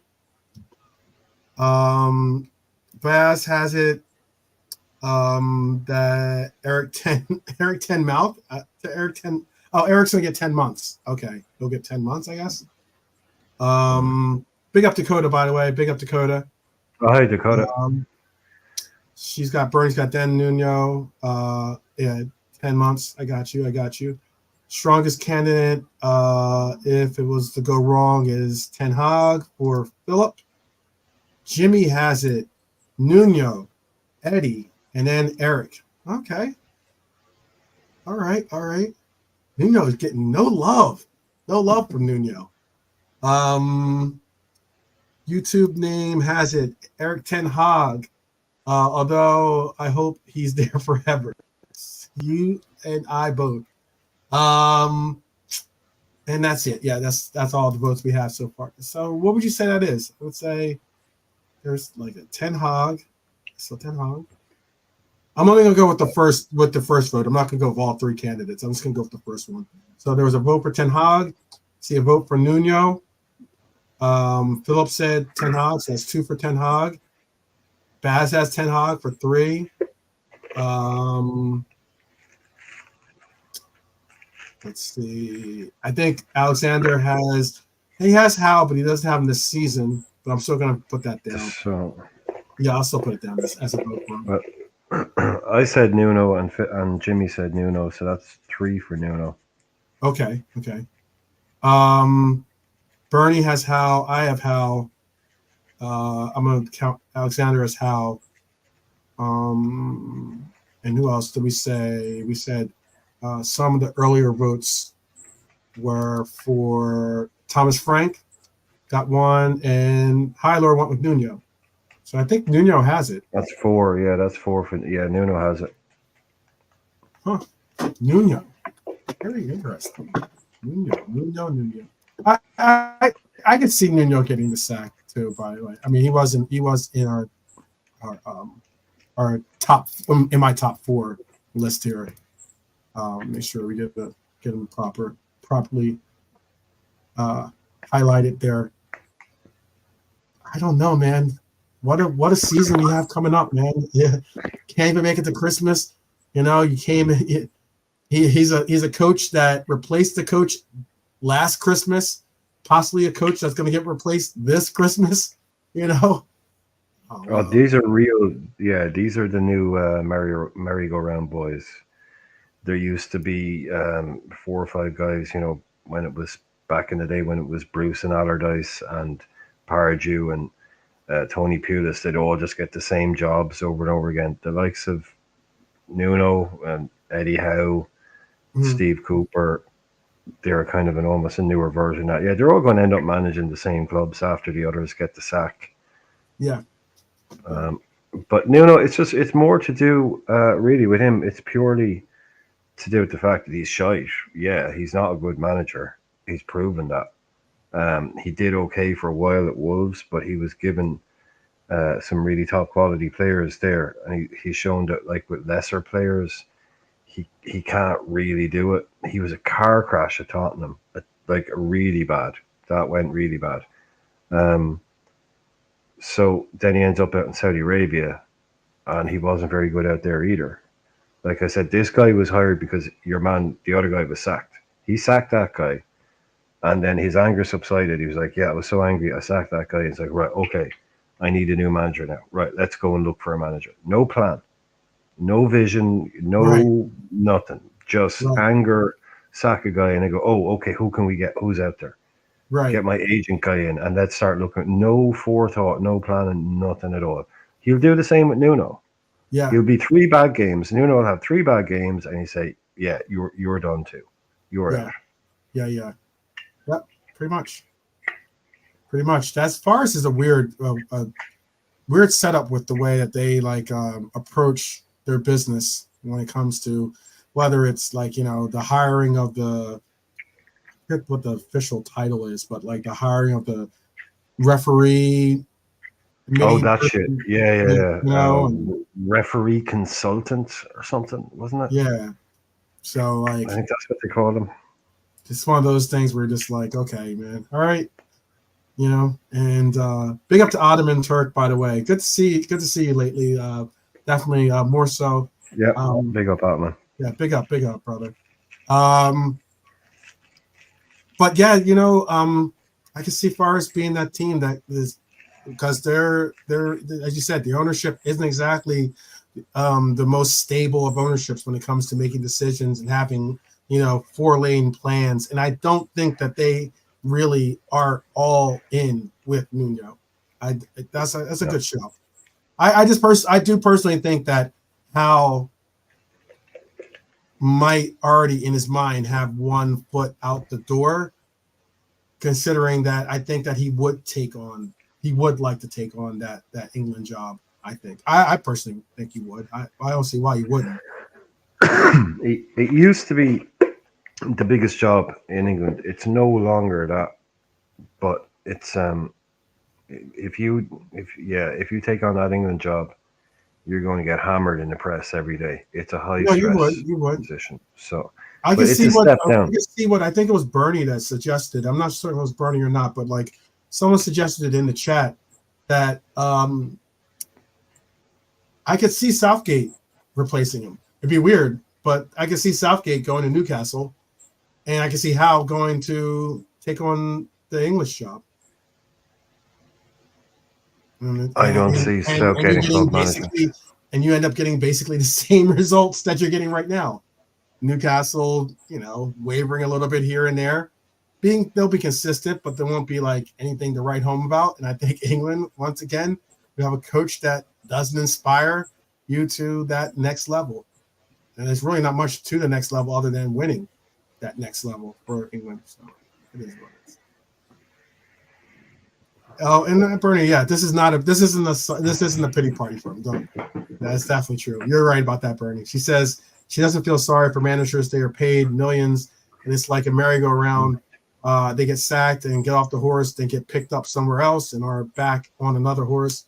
And that's what I mean. Like, as a lot of these coaches, it's just rinse and repeat with a lot of these coaches. And I think a lot of these coaches, some of them are good, some of them not so much. They just have, for some reason, they just interview well, apparently, it's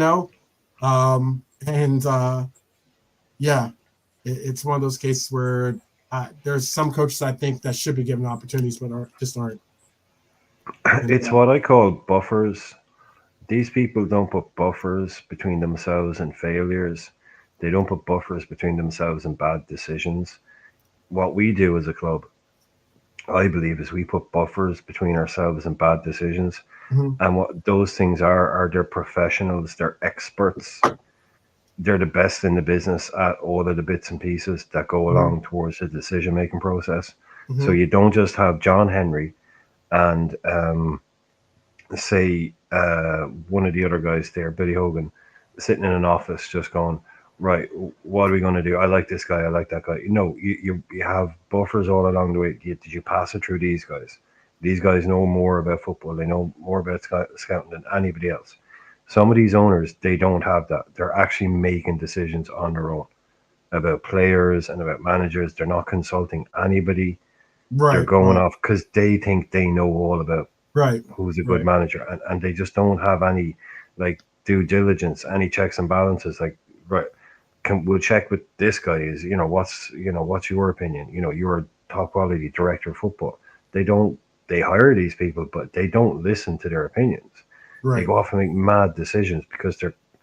I mean, if you've ever met Greek people, they're pretty Of course, emotional. I've met. Sure. They're Have I really, ever met really Greek people? Yeah. emotional. I live in Yeah, I America. mean, exactly. But I mean, I was just saying, if you've met these people, then they're pretty emotional people and this guy is a very emotional guy. So even by Greek standards, you put the two things together. He owns Olympiacos as well. He's just one of these owners that, yeah, you're just sitting there probably saying to the wife, look, just unpack one bag. Like don't Is go this redecorating, my big you fat know, Greek yeah, I'm not manager? having no, no, Yes. no. Yeah, but I mean, like, yeah, let's not look for a house for 6 months. Let's just stay in the hotel for a couple of months Right. because let's not get our feet under the table here because it's this guy. He hired me because he sacked the other guy because yeah, he loses patience. So it's a great life. Again, I mean, obviously not for all managers, but yeah, I mean, someone did the numbers on Steve Cooper Hmm. and what he'd earned at his Finnish club, I think it was, or the club he was at in Finland, I think it was, or Sweden, and how much he had earned as a manager at Brighton, because he was relatively lowly paid, Hmm. Hmm. amazingly well paid by most people. And they put that up against what he got when he was sacked by Chelsea, and it was just like 250,000 times what he's made in his life Wow. overnight. I Wow. mean, he was not a millionaire. Steve, not Right. Graham Right. I Potter, get what you're not saying. Steve. I get what you're saying. Graham Yeah. Potter, not Steve Cooper. Graham Potter. Graham I Potter, you mean, mean? Yes. Yeah. yeah, like he was probably earning about $1,000 a week Or up you mean like what he was in earning at Manchester. Brighton versus what he was earning at? No, but what he's earned in his entire professional life as a manager, because Oh, I'm they look sure at it's what he nothing would have been compared to paid. what he's. Yeah. Yeah, And when so when but he just left Brighton, overnight. He was like he was one of the hot coaches. But he would have been on a very low wage for a manager. Oh, at But it Brighton, was just certainly, yeah, yes. yeah. Yeah. So it was just But sort I of meant in like one I just meant move. he was a hot commodity coming out of Brighton. Yeah, yeah, yeah. No, it's just sort of what I was saying, like the power of getting sacked, but in the writing of one check, he Mhm. was given more money by a multiple of thousands than he had earned in his life up to Yeah, that point in just 1 second yeah. by getting sacked. So yeah, it's it's not the worst thing that can happen to you. It really isn't. Hmm. That's why he took that time off. That's why he didn't rush. He was like, I can go on holiday. Like literally, he went on holiday for a year with his family. He's like, we're going to Disneyland, basically. You know that meme? I'm going to Yeah, Disneyland. yeah, He was like, no, we're going everywhere now. We can afford to. yeah. Everybody, stop working. You don't need to worry. We're going off around the world. I've just gotten 15 million quid for getting sacked by Chelsea. We're golden. I will admit Uh, this. What was an interesting name that wasn't thrown out there was I thought maybe it would be thrown out there. It was a name that I didn't put out there because I mean he ends up always like figuring out some way to avoid relegation. And that was Sean Dyche. I thought that like maybe his name would have been thrown out there, maybe suggested by someone in the chat, or maybe even Well, by you. considering actually, yeah, considering when you look at the state Everton are in, it's not actually, yeah, it's not a bad shout. Or could they actually? Can they afford to sack a manager? Right, and that's the question. I don't know. Oof, I don't know. Can they actually? Yeah, that actually might come down to they probably Like, couldn't afford the compensation payoff. yeah, like as in to and because I mean, look, let's get if they get off to the start they had in these past couple of seasons where they're just not winning. They're struggling to find the back of the net, because for a while they had like a scoreless run that was ridiculous. And I mean scoreless as in not as in keeping teams scoreless, as in them just not scoring themselves. And come wintertime or comes Christmas, and they're at the bottom of the table without any deducted points. Does Sean hold on to it? I think he's good. I don't think they'll be that bad that they're bottom, and I just think they'll be. Yeah, it would be almost. Yeah, I can't see him doing that bad a job. But even if they were, I don't think they can probably go down that route. Mm-hmm. If it's going to cost them a lot of money to do it. And he's the kind of manager that you'd bring in to save them from relegation then anyway. Yeah, normally he's the guy that you bring in. Exactly. Yeah. I agree. Yeah. So, yeah, I got What to do say, you do? What do you do with a happen. coach?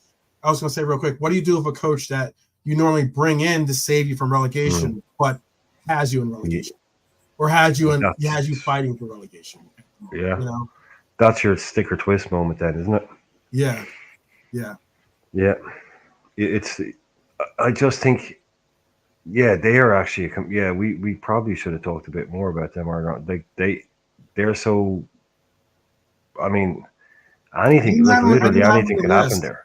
I didn't have anything could happen at what everything. They did. The fact that they still didn't get relegated despite getting points deducted twice. Yeah.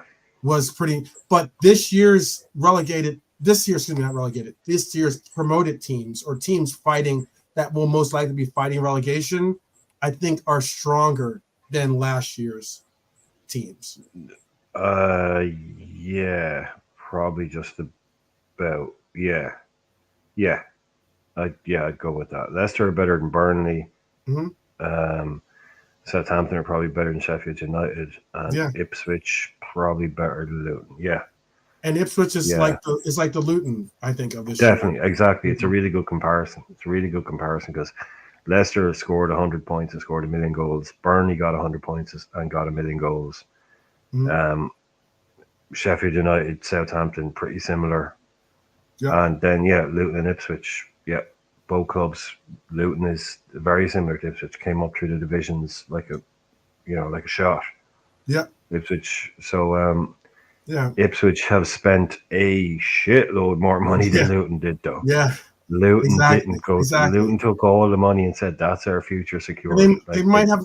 Luton had a good coach. Luton's coach was a good coach. I mean, but it could be argued that maybe Ipswich has a little bit better of a coach than Luton. But I think Luton had a lot of fight and a lot of I think Luton had a lot of fight and they had a decent coach. And it was not an easy place to go to. Their grounds was not an easy place to go. And I'm glad that that ground got to have one last hurrah in the Premier League, because as much as everybody mocked it and laughed at it, and it's like, ha, look, you have to go through someone's back garden. I just thought it was the best. I thought that was cool. I thought that was cool. That's really cool. That's old school football, man. Yeah, it gave it a little flavor. Brilliant. Brilliant. But they're already building a new ground. They were already building a new stadium, and they had already paid for it before they got promoted.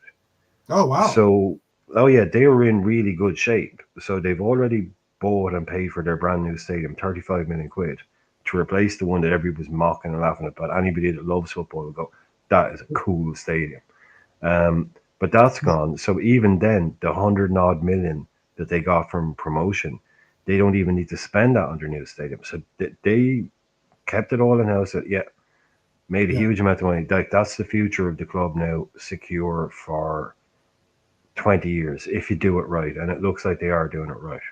Mm-hmm. So, fair play to them. And I thought it was awesome that you will never see a more old school ground like that in the Premier League again. Not the way things are going. Like, that is the last of the last. That won't happen again at Kenilworth Road, because they all have to be super stadiums. They all have to meet safety and all of that stuff, and or, maximum capacity or minimum capacity for the Premier League. So Yeah, that is the last time you'll see a ground like that from the 80s, 70s Everton with could. all of that shit. Yeah, Bonkers, you are right. I do believe They that. could, man.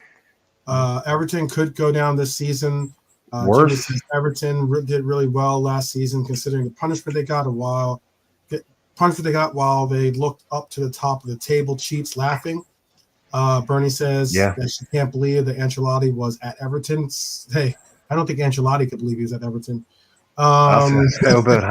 What about James Rodriguez? James Yeah, Rodriguez still thinks that was yeah, a fever dream. He still yeah, thinks that didn't happen. yeah. YouTube name says they're so broke they're probably looking for Danny Matari, right? That's Danny it, right? Cadamarteri. Yeah, Yeah, that's going back. Matari. That's going back. Yeah, He's a come back. 90s striker from the 90s. He used to have dreads. Oh, okay. Yeah, yeah, yeah. I know you're talking about. Yeah. A lot of yeah. Andre Gomez was still there. Yeah. Everton made let me go real quick. I'll tell you. Everton have made a lot of interesting moves. Everton have brought in Jake O'Brien. They brought in from Lyon. They brought in Nadea from Marseille. They brought in Irad Bonham, excuse me, from Villa. Oh, okay. Yeah. Um, They, and they brought in Lindstrom from Napoli on loan, Jesper Lindstrom.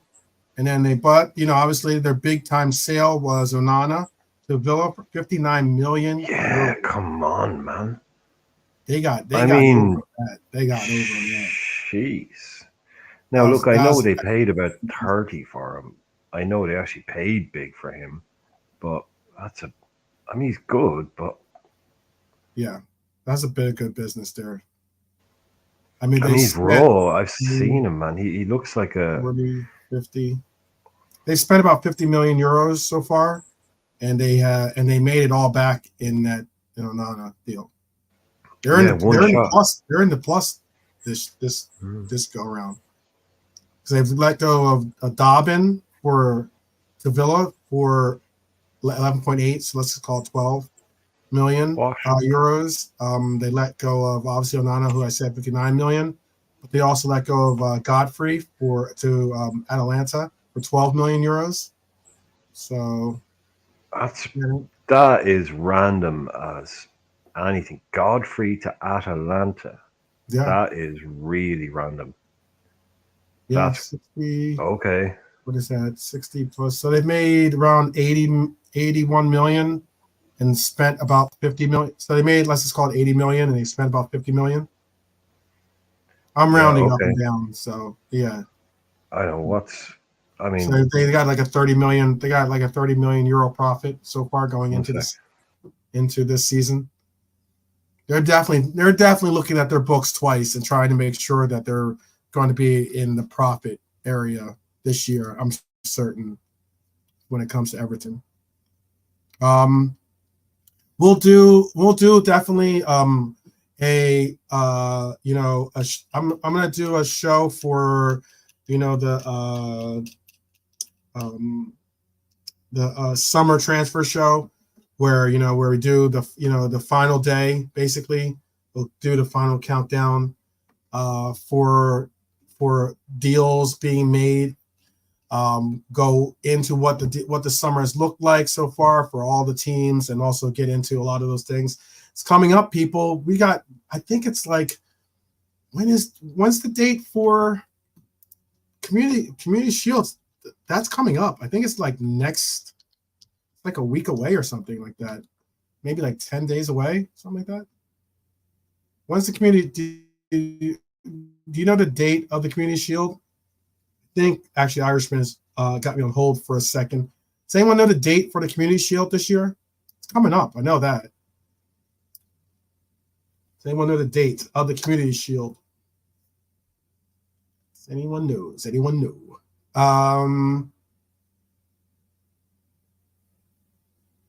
Let's see. and it'll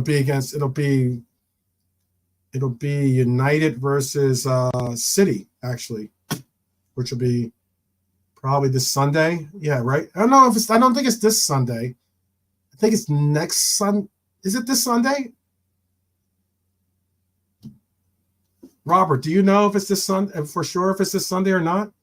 I think it's like 10 days away. I thought, or something like. I think it's not this Sunday, but next Sunday. August 10th. You're right. Shoot. That's in 4 days. Yeah, that's this Sunday. We're already on the verge of coming. Oh, wow. Isn't it incredible how close we are to getting back fully into the season? Holy crap.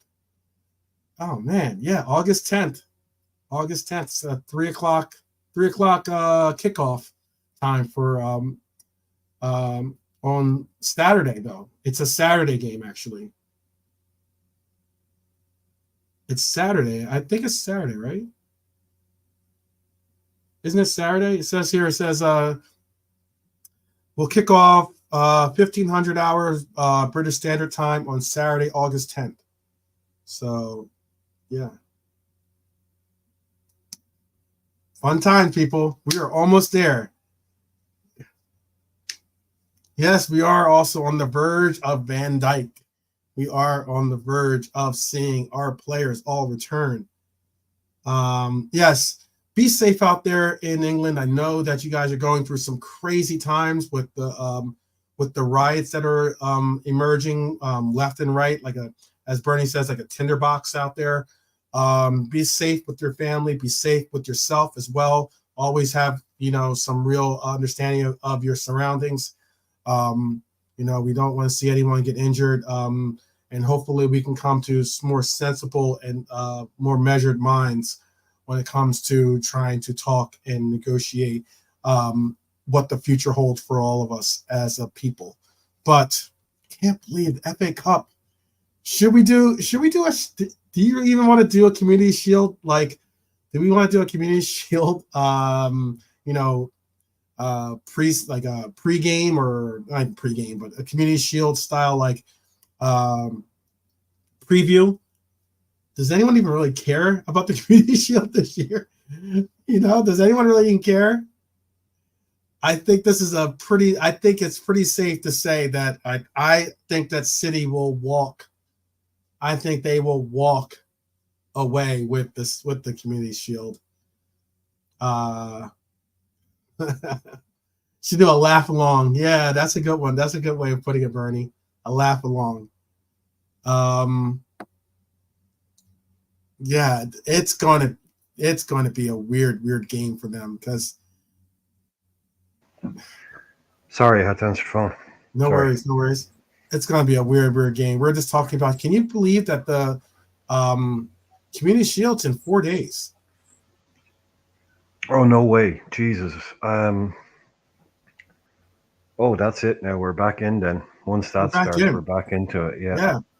August 10th, 3 o'clock British Standard Time is the kickoff for the FA 2024 FA Community Shield. That's going to be Manchester City versus Manchester United. Oh, I hate watching them play each other. I really do. Yeah. I mean, there's nothing even. I don't even get haha, they've lost because one of the other ones would have won. There's really United no play City pretty well. together. They do play City pretty tough sometimes. I will admit that. I think this is going to be a walkover. They beat them in the FA Cup final, didn't they? I think it's going to be a walkover for City, but I think that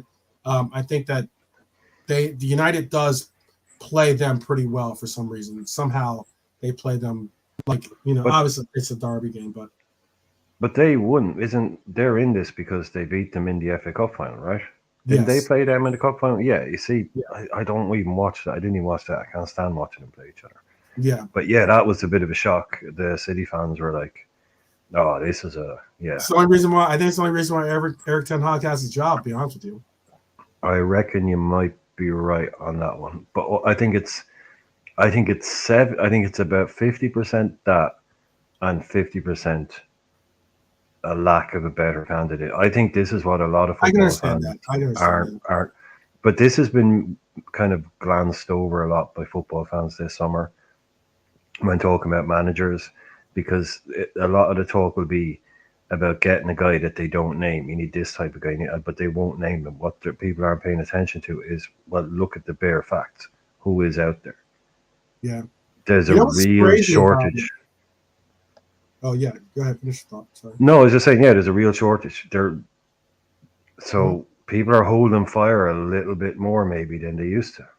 No, this point by there's a point. There's a question from Bernie. I'm going to bring up in a second, but Alexander says they will have Evans versus Holland. I know that sounds scary, but do you realize that I think there was someone bringing up, who was it I was watching?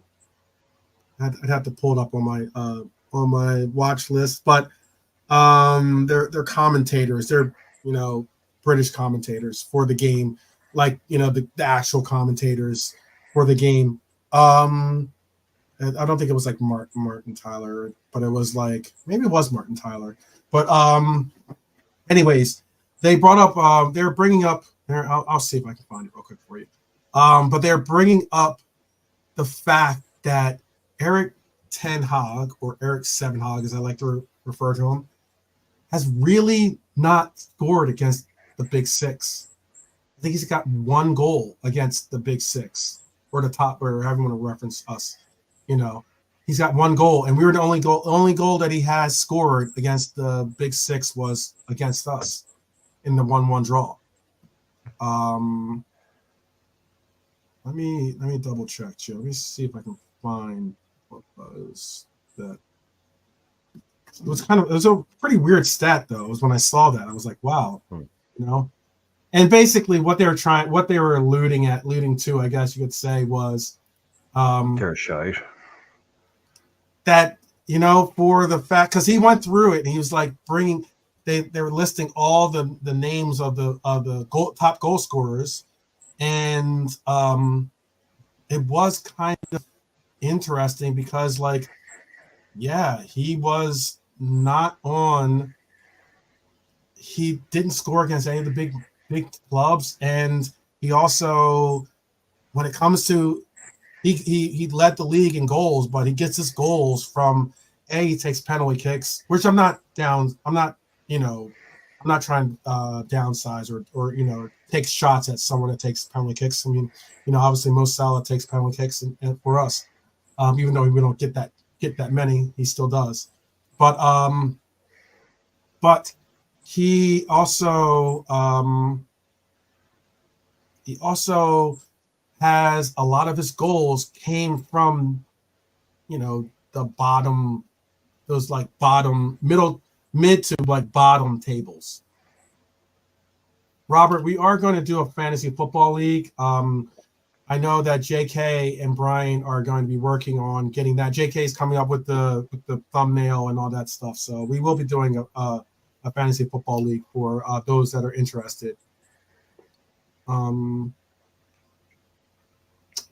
Yeah, I think Dara wants to run the league. Mhm. I think he has, but yeah, I'm not going to be playing it this year.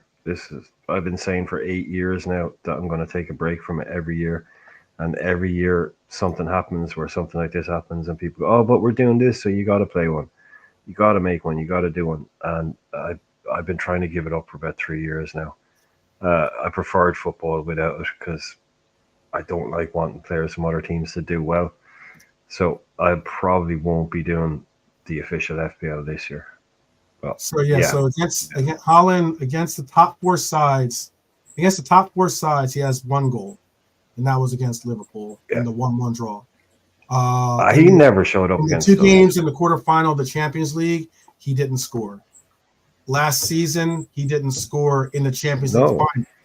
He didn't go anywhere near FA Cup final against Manchester United, in the Champions League semifinal, 2 games against all of them, he didn't score again.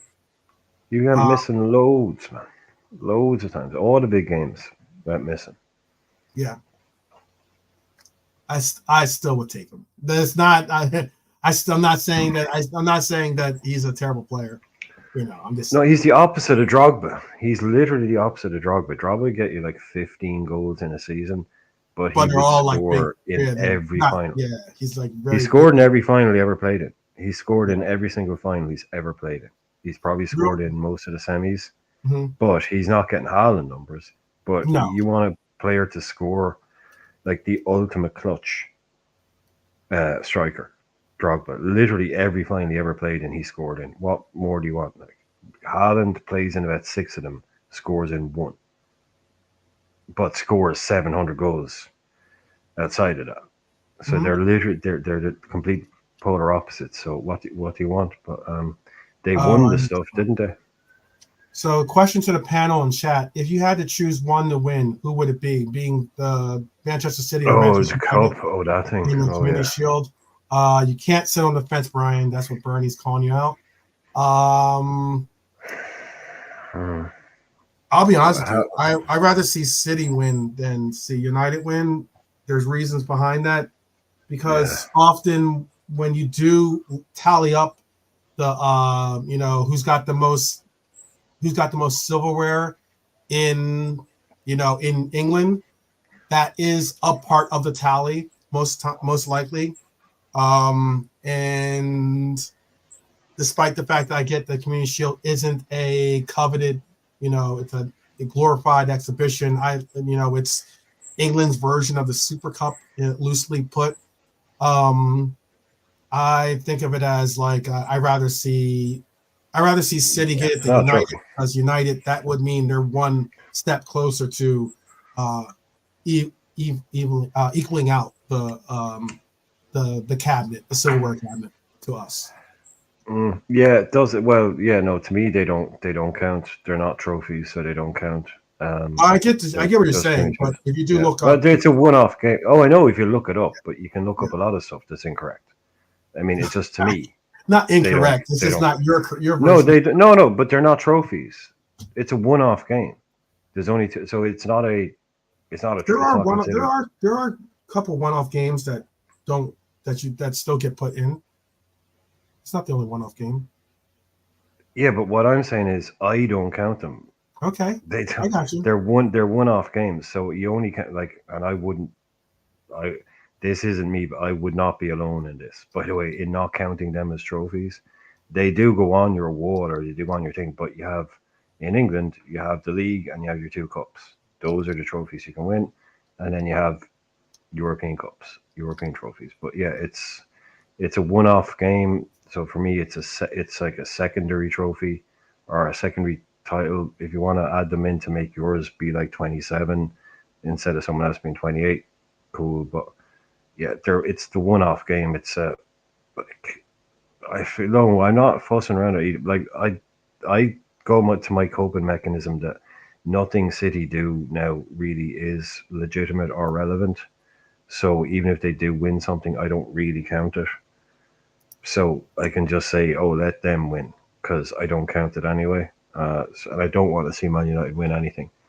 But yeah, it's one. Yeah, so City. Yeah, I mean it is a horrible question, but those guys, because like I said, I just use copium as like, no, everything they do is illegitimate, doesn't count, doesn't rank. They'll lose them all. It'll all be erased in 10 years' time. So let them win everything. If it's either them or United, especially actual like leagues and stuff, then there's no way you want United. They're still always number one.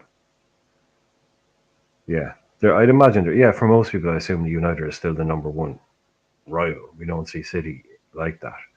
So us having more than them, more leagues, more cups is the most important thing. If you want to count community shields, charity shields, thingamies, but yeah, just give it to City so that in 5 years it'll just be asterisks. Nobody won it. There'll just be one more thing that people Yeah, scratch their head and say, why is this got an asterisk by it, or why yeah. is this Hopefully, crossed out? and like Jimmy said, still another. I mean, I think we're looking at November, Jimmy, for these things. I mean, hopefully by the end of this season, he's saying that 2 more years and we're still not at City charges. But by the looks of it, by the end of this upcoming season, we'll they'll have had their thing anyway. It'll probably another 2 years of Mhm. freaking judgments and appeals then afterwards, but at least it actually begins. There's a start point, I and I think that's November, right? there, That's what everyone was saying. November. yeah. The update Yeah. that I said how I saw an update. It was weird because it was like the one article I've seen so far that's talking about the APT stuff from City. They're saying that there's a couple of different interpretations that you can have the by the announcement or the the announcement of the actual ruling not being made, because it's not really a court case, it's more of like an arbitration case. So Tribunal. Yeah.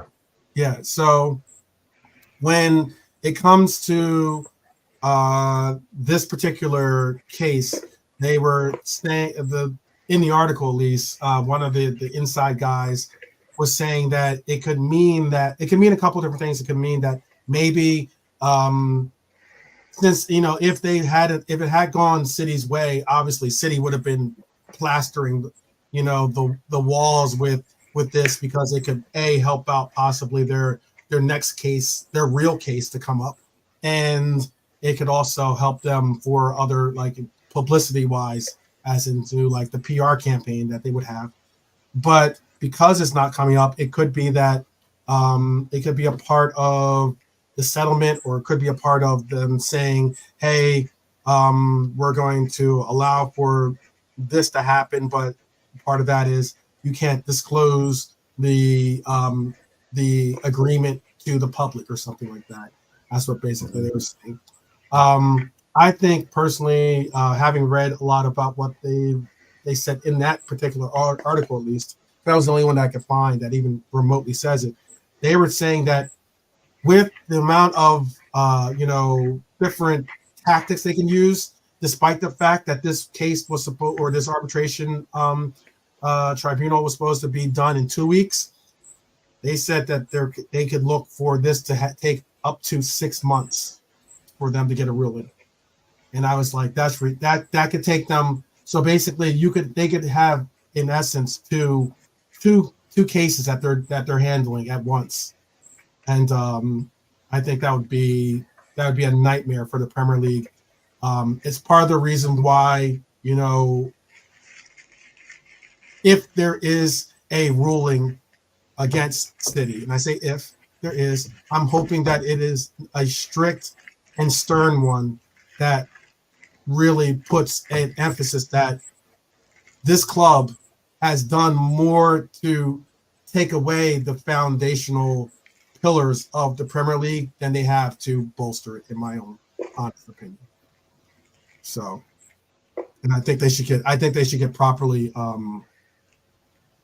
punished for doing that, because the last thing you want to hear is like there's going to be titles that get taken away, or or these years are suspect to you not knowing what's up, or whether it's legit or not, or all the different things that they've brought in by them trying to basically push the line on what's legit and what's suspect. And that's unfortunate that we're in this place. Just play by the rules, and everyone will be good, rather than trying to figure out ways to push the envelope, or if not outright cheat. So that's my personal opinion. Yeah, they just wanted to get to the top as quickly as possible, and they just thought, right, okay, well, there's all these rules, things. How can we get around them? And so they went and did it.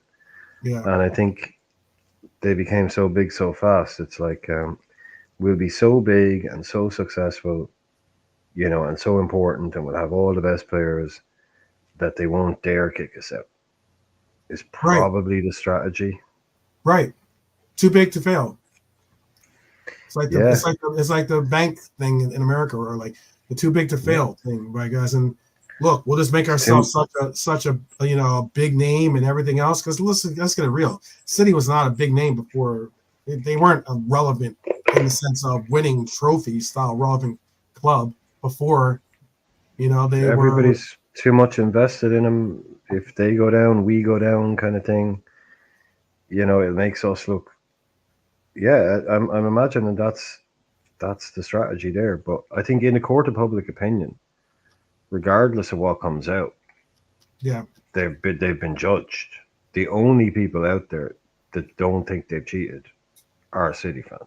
Hmm. There isn't a single fan anywhere else on the planet that thinks they might not have done anything wrong. Well, maybe look, obviously there will be some out there. I don't know, but the majority. I've never met anyone that isn't a City fan that thinks they're not guilty or thinks they weren't. At the very least, yeah, not guilty, but just doing what they would have done, sort of thing. But Hmm. yeah, Hmm. they'll agree. Oh yeah, they totally kind of cook the books and look, sure, everybody's at it, kind of thing.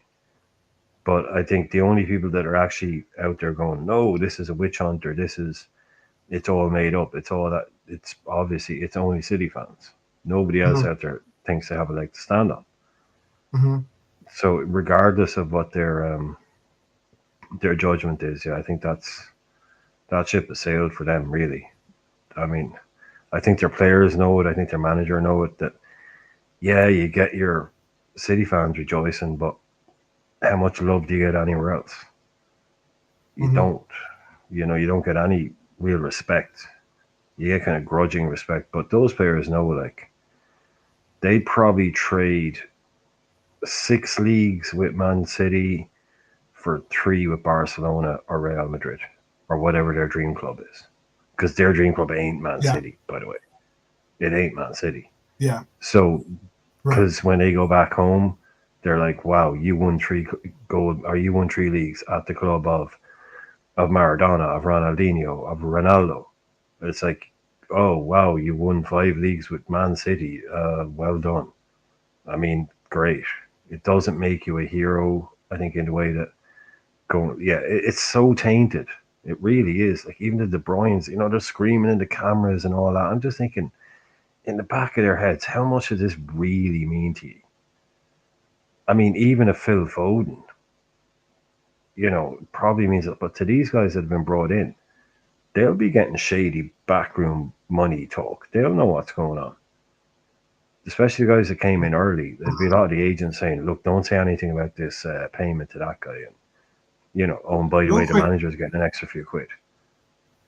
real Come quick, on. before we get up and out here and get ready, get prepared for tomorrow's big episode of um, uh, overvalued, right? Overrated. Um, overrated. Excuse me, not overvalued, overrated. Um, real quick, there has been some, let's just say, new competition for the surprise deal that we are starting to um, uh, kind of focus in on with Marmar Dashvili, the Georgian goalkeeper. Apparently, there is some talks about he is he is possibly going to be looked at by Atletico Madrid now too. Oh, Um, okay. they've now tried to throw their hat in the ring. That's at least what is being reported, and that also They're going big, man, aren't they? They right, are going big. Conor yeah. Gallagher, Julian Alvarez, Sorloth. Now there's a story. Alexander Sorloth comes to the Premier League, signs for Crystal Palace, is absolutely shocking. Like it Mhm. looks like one of the worst players in the league. But I remember Palace fans going, "That guy's really, really good." But we're Mhm. just whatever. It's not working out. I think he was Hodgson or something. He went to Turkey, and I think he scored like 27 goals in a season in Turkey. And Mhm. now he's worked his way back to Villarreal, and now he's at. Then he got signed by Atletico Madrid because they lost out on the guy. I think Dobnik. Is it Dovnik or Dobnik Mhm. that went to Roma? They were going in big for him. Oh yeah, yeah. Okay, yeah. Yeah, so they've got him. They got Alvarez for like nearly 90 million euro. Hmm. They bought somebody else. They're getting Conor Gallagher. Yep. The Atletico are going to spend already about 160. Yeah. So they obviously have. They have some They money have, to and plug they in. haven't sold anybody. Have they sold anybody that I've missed for 100 million quid? I don't think so. Well, And if yeah. they Well, already have Atletico Oblak, Madrid. That the report is that they have. I'd have to. It's not as high as it's sounding because this is in American dollars. So let me figure out what the conversion would be. But yeah, with Julian Alvarez, I mean, that's $82 million plus 22 million in add-ons.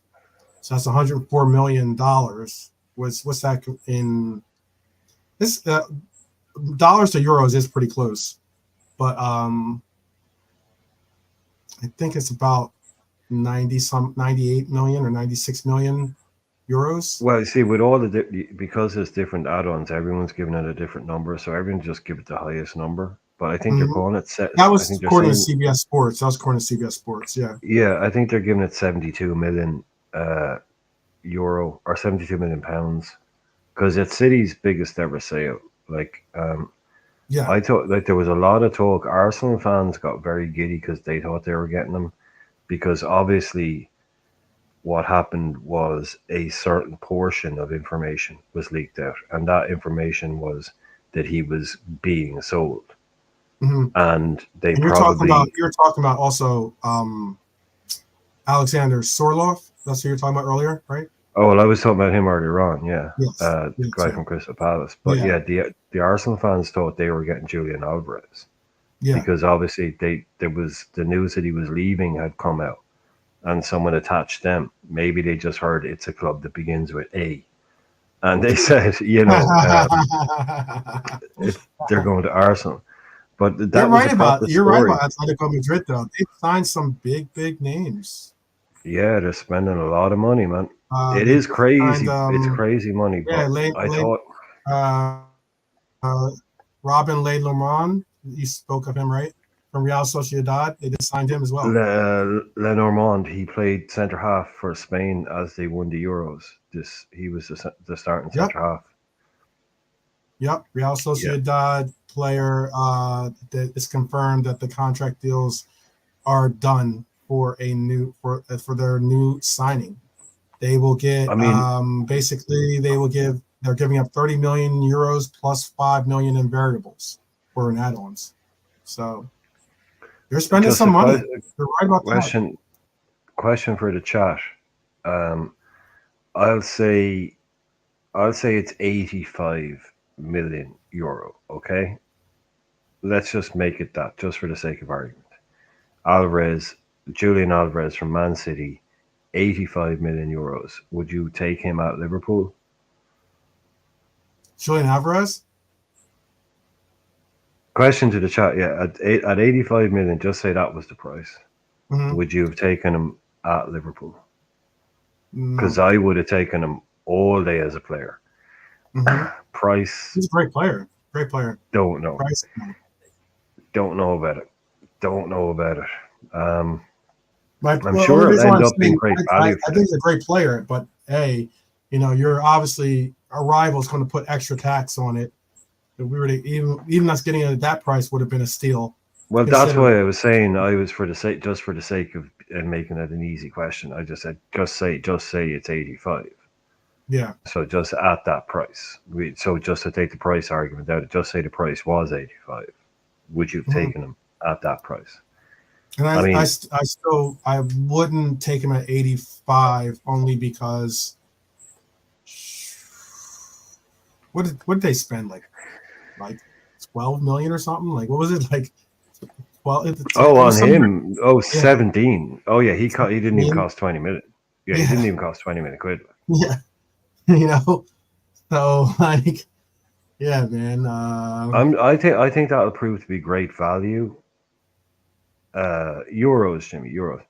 I think Yes. that'll be great value for Atletico Madrid over 4 years. Him for basically 20 million a season. He's an awesome player. If you play him every single week, and that's all he needed, it was because that's what City are going to get now. It's like he is versatile. He reminds me a lot of, and just allow me some rope to explain it, but he reminds me of Joe Gomez in that he has versatility. He's a valuable player in that. I'm getting extra rope. By the way, yeah. When you said Joe Gomez, I went and got some extra rope. Okay, Yeah, right. yeah.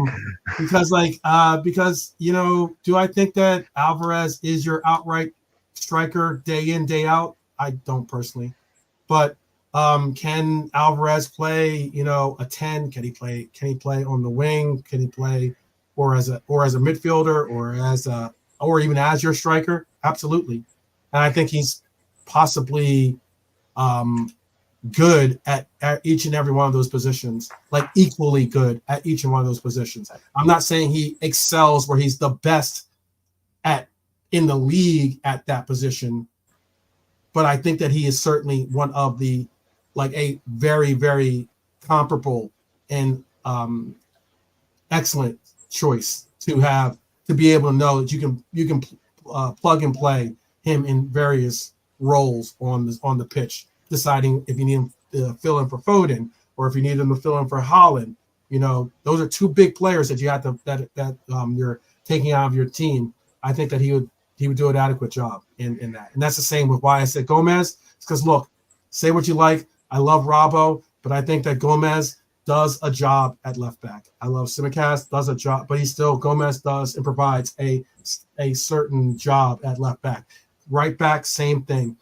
Whether it's Connor, whether it's Trent, I think that Gomez could arguably make a play for that role in this team. When it comes to center back, obviously a lot of our opinions on his center back role have diminished slightly, but if not drastically for some. But I still think that Joe Gomez is a serviceable center back, whether in right or even if he's at the left center back position. And that is something that you can't say for a lot of players in the league. That's why I'm saying he is a very high. That makes you a very high commodity, in my opinion, if you can bring that versatility. Because you now have a player that, okay, if something were to happen. So you wouldn't take him at Liverpool then? Would I take but you said Liverpool? But that's I think the only reason why I wouldn't take him at Liverpool is take... because you know why? Because I see a lot of what Julian Alvarez brings. I think we already have in Diego. He played 36 games last season. He's barely missed a beat.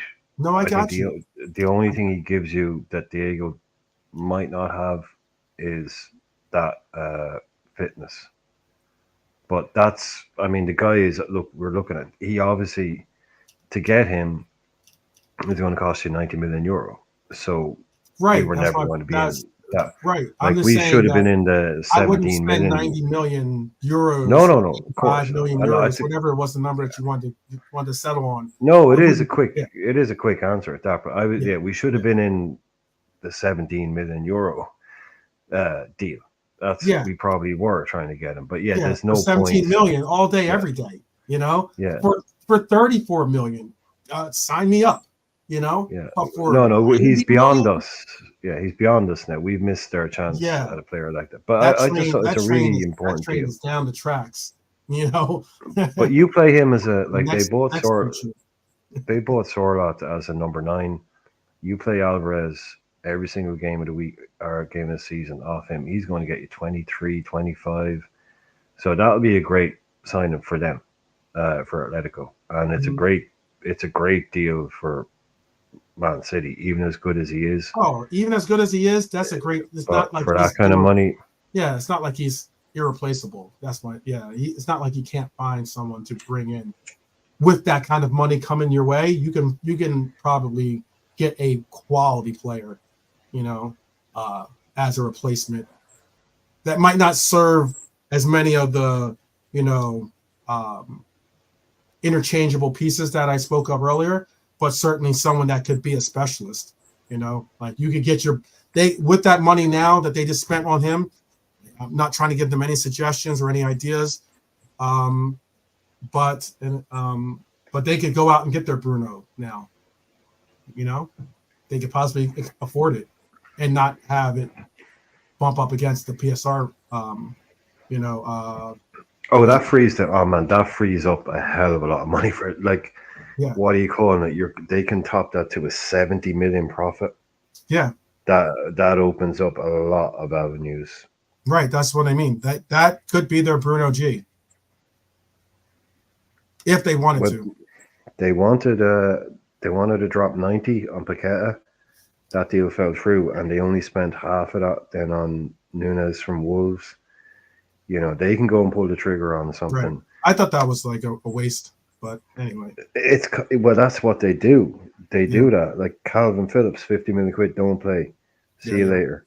yeah. Um, Now I can see them.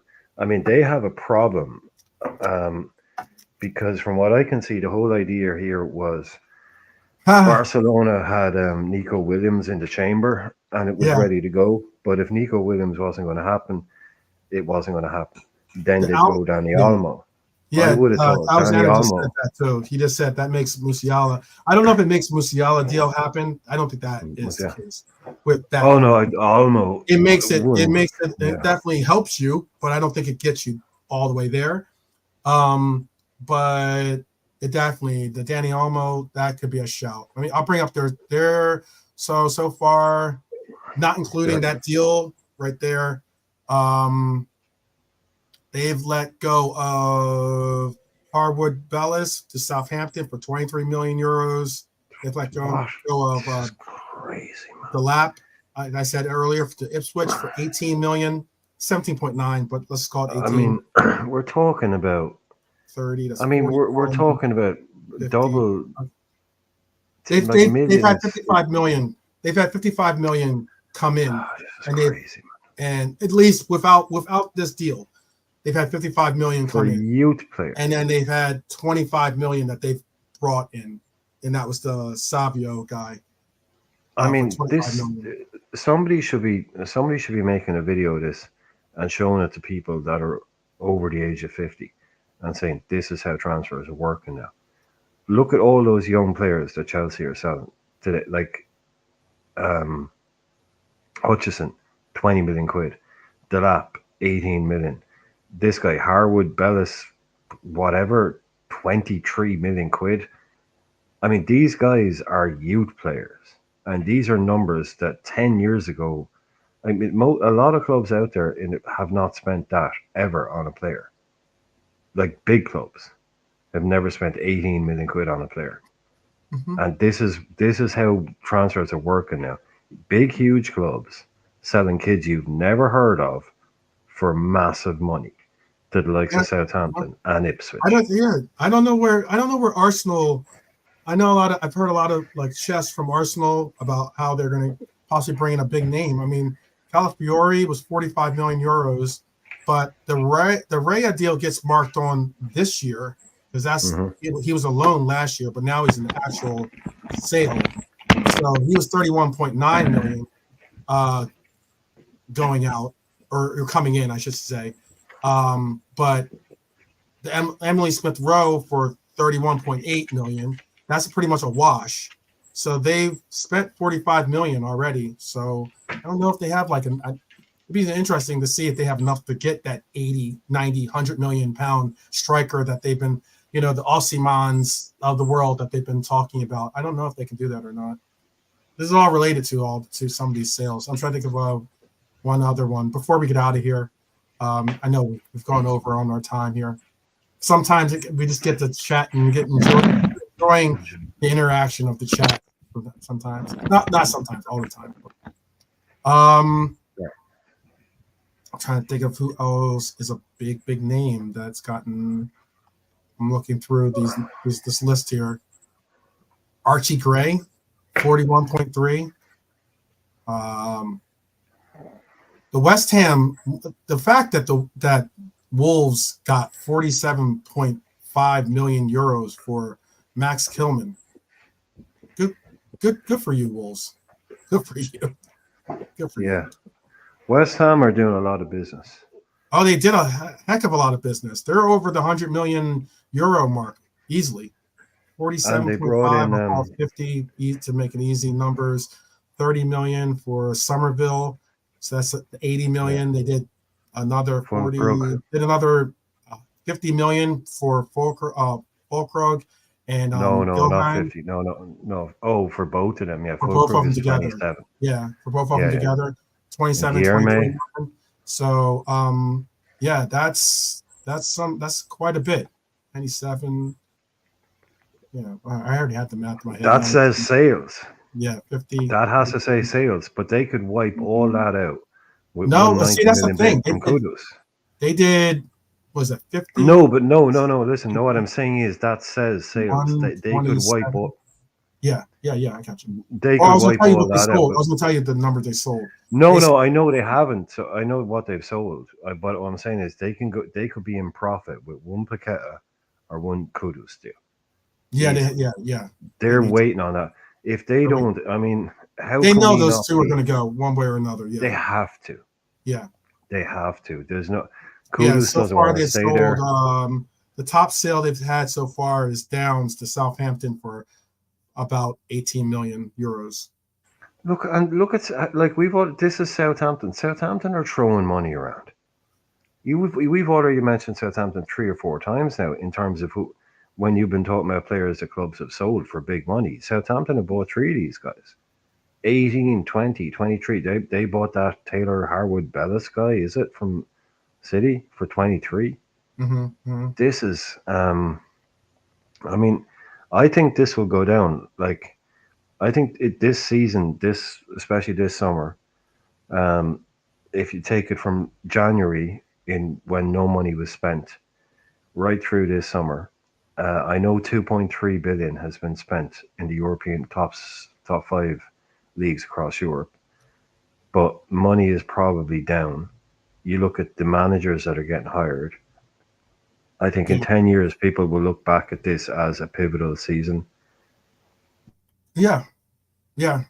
Like when the landscape changed, just in terms of how now, hopefully this will all shut up. It won't, but this should shut up the sell to buy.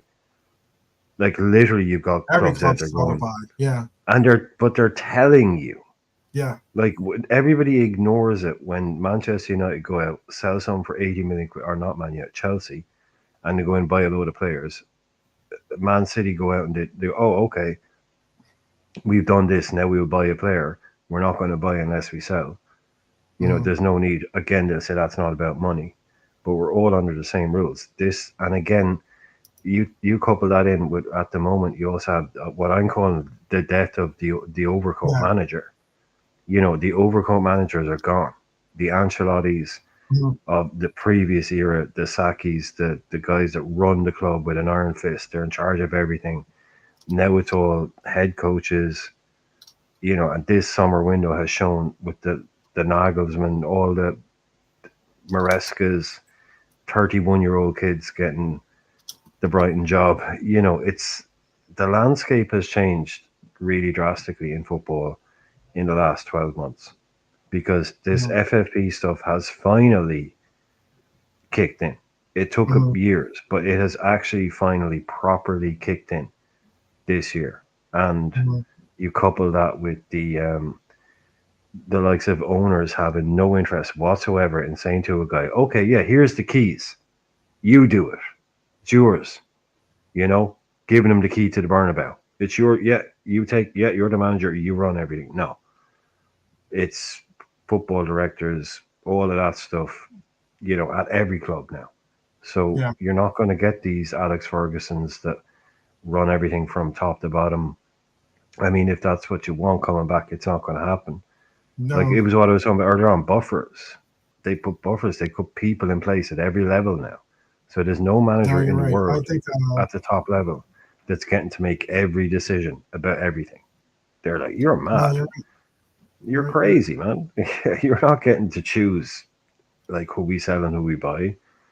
You know, you're not going to be the final word on everything.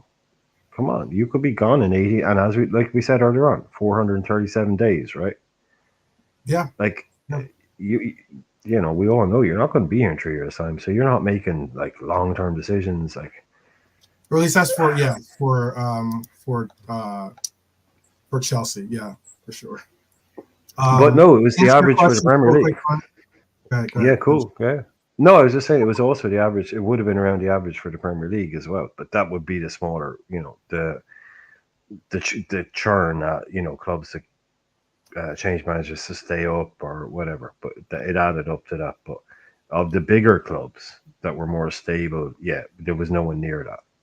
Well, to They were answer out your on their own. question, Bernie, too, to answer your question, the only name that's Ooh. really been a big move to Saudi Arabia, because Saudi Arabia was an easy out for a lot of teams last year when it came to trying to find a place to go to. I think that Yeah. one thing with Saudi Arabia, especially with a lot of the players that ended up going to Saudi Arabia, was that now players know what it's like and have probably most likely heard back from the grapevines that what it's like to play in Saudi Arabia, despite the cash that you end up making, and also the sheer fact that a lot of clubs have not utilized Saudi Arabia as a dropping spot for their players this year. The only player that was a big name signing for them was Diaby, who That went was a shocker. for Al Ittihad, That was 60 shocking. million. So that's the only big name, at least, Yeah. that went to I that's gone yeah. to Saudi Arabia so far. Other than that, I there is one other player that went to Saudi Arabia, but I'd have to look it up here. But it was no. it was as a free agent, so it wasn't like it was like some. I couldn't believe when I heard Diaby went there. I really couldn't because he had turned it down previously the last summer, Mhm. and making a big. He made a big statement about wanting, basically saying, thanks but no thanks. I want to, I want to prove myself in real football. Is kind of what he was Mhm. saying, at the top leagues. And he comes to the Premier League. He looked brilliant when he was in and out a bit, but when he got in, he really looked like a great player. There was no reason we were linked with him. And Yeah, then, you know, like 12 months later, he's gone. It's like, okay, right. No, that was so, like, just as a football fan, I mean, it's okay, you go, but he yeah. said I all the think right the only things when other, he came here, but yeah. he could get more. Rodak also went to from Fulham. Rodak went to Stevie's team in that's the only other sale I think going to Saudi Arabia. By the way, Marak Yeah, Rodak went to Al yeah, Ettifaq. I think that's all the names that went to Saudi Arabia. yeah. They've got the World Cup now. They don't need the publicity. Yeah, yeah. Or had the World Cup, you mean, right? Yeah, No, they yeah, have the World Cup. yeah. No, they won. No, for 2030, the one Oh, after yeah, they. yeah. Yeah, okay. Yeah, I guess you could say that too. No, they. It's like, no, they've never had a World Cup. They've won their Oh, I bid. get it. I get it. I get your Yeah, that's yeah. the No, time. Qatar was a pre. No, Yeah, not Qatar. Saudi Arabia. So yeah. Saudi, like that was part of their World Cup bid. Basically, was to make the Pro League a big deal. So they've Mhm, won that now. After they did that thing where they made it like the next World Cup is going to be in Spain and Morocco and Colombia and Argentina and the world and Australia and the mhm, moon. That stupid one. So mhm, that the Saudis could get their one afterwards. Now they pull back. They don't need to sign Ronaldo and Benzema. They've done their thing. They've all got what they wanted. So they don't really, they're not going to go big like they did last summer and try and sign everyone in the world. Um, which again is why I was really surprised that Diaby went there because he saw, like you're saying, he saw Jordan Henderson. What happened to him when he went there? All these other players going there and going, Jesus, this is like there was 1,000 people watching us last week, and I play for a big club, you know. Um, mhm. and he still goes there. I was like, oh man, that's really disappointing. But Big uh, up to I just realized Bournemouth has made some decent. They got Luis Sinistara, the oh well, he Colombian. was there already. He was For, there last season, so they've yeah, but activated but that. they've actually made the deal now. Yeah, yeah. they got him from Leeds, wasn't it? Yeah, He from was Leeds. definitely at Leeds. Yeah, yeah. He was okay for them. Yeah. He did well for them, I thought. Clivert on the wing, him on the wing, Clivert on the wings.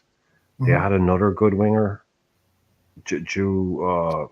not Danjuma. He left a while ago. Yeah. Marion, how you doing, Marion? Hi, Marion. Yeah. Uh, Doesn't matter if you're late to the party. Hey, it's just about getting to the party. We appreciate you, Marion, for showing love and supporting and coming in to say hello. Yeah, so we'll have a couple we'll have like a transfer deadline show. We'll do also we're gonna be doing a number 6 show. We'll do a center back show. We got a bunch of shows lined up for you guys. That should be fun. Should be, or at least in informative, should be the word I should say. So should be informative and should be something that you can take with you to the many forums and other chat rooms that you might grace, to kind of put people in the right mind and right frame of thinking when you hear them spout some of the drought and the dreg that they sometimes you hear in some of these chats where you're just like, wow, that's wild that you would even think that. But must be the heat. Must be. Yeah, the heat. it could be the heat. It could be the heat. I mean, like we're getting record heat out here, so that's certainly true. But is there anything you wanted to talk about before we bounce? I think I got Yes. all Yeah, I think we have to try. What I'm not sure how many people are in. I haven't got the phone up. We're going to do a show tomorrow night, which is the 10 most overrated players in the Premier League all time. So it's a top 10 show. It's a list show. So anybody, if you have 5 minutes, put your own little list together. So we're going to be doing it same usual time tomorrow night. So most overrated player. You don't have to come up with 10, but whatever. And we're going to kind of jot try down and some maybe names. combine Just them. jot Get your down some- names ready. Yeah. Just so you're prepared. Just so you're Yeah. prepared for what the questions are going to be. Yeah. So yeah, that's what the show. I know no one likes to hear homework. I know no one likes to hear the word Yeah. homework, but I mean, like, no. But if you want to, it's have, just but you don't want to get prep caught off work, so you guard. so you come Yeah. correct. Give yourself a bit Or of time. just or just so you can have it, fresh in your memory. Some players that were out there that you just say, he is so. Everyone hypes him up, but he is so overrated. That kind of player. That's what we're asking for our show tomorrow. We'll have a couple of guests that are outside of the normal panel that you see joining us tomorrow. So hopefully they'll be conspiracy free tomorrow. No tin hats. So yeah, we should have a fun show lined up for you guys tomorrow. As always, it's always our intent. No homework. Homework free here. We're a homework free station. I'll so do you can, for you guys. everyone will think, because the last thing you want to be doing is like, oh, they were going to do a list, and if I'd had an hour to think about it, so you can think about and it doesn't have to be current. It can be any Premier League player that you think was like the most overrated player in the Premier League. Right. So it doesn't just have to be players like, if you always thought like that Paul Ince was like the most overrated player, you can put him in. So but we'll put like an amalgamation of like everyone's, make a top Try to 10 keep of it that. to the Try to keep it to the Premier League. Don't say Premier League only. Yeah, Premier League don't only. go and say 1972. This player No. Premier League overrated. only. Yeah, That kind of deal. 92 to 2024. Them's the rules. Yeah, that's the only rule. But it is a rule. So we all know that. We all know football existed before the Premier League. We get that, but to make it a little bit easier, to make the pool a little bit of an easier pool to pull from, we're just keeping it to the Premier League for this certain case. Yeah, like we all know that the 1902 front line is massively overrated. We all know, Albert Watkins most over. Yeah, no need. Right. Oh man! All right, guys. With that, we appreciate every time you guys tune in. We appreciate the fact that you guys tune in loyally And as I like to say, it's true red nature for me. That's at least how I see it. I guess, and there's stations or Reds out there that I don't agree with, or I don't necessarily I might not agree with what their opinion is, but I still support them. Also, there's those out there that I might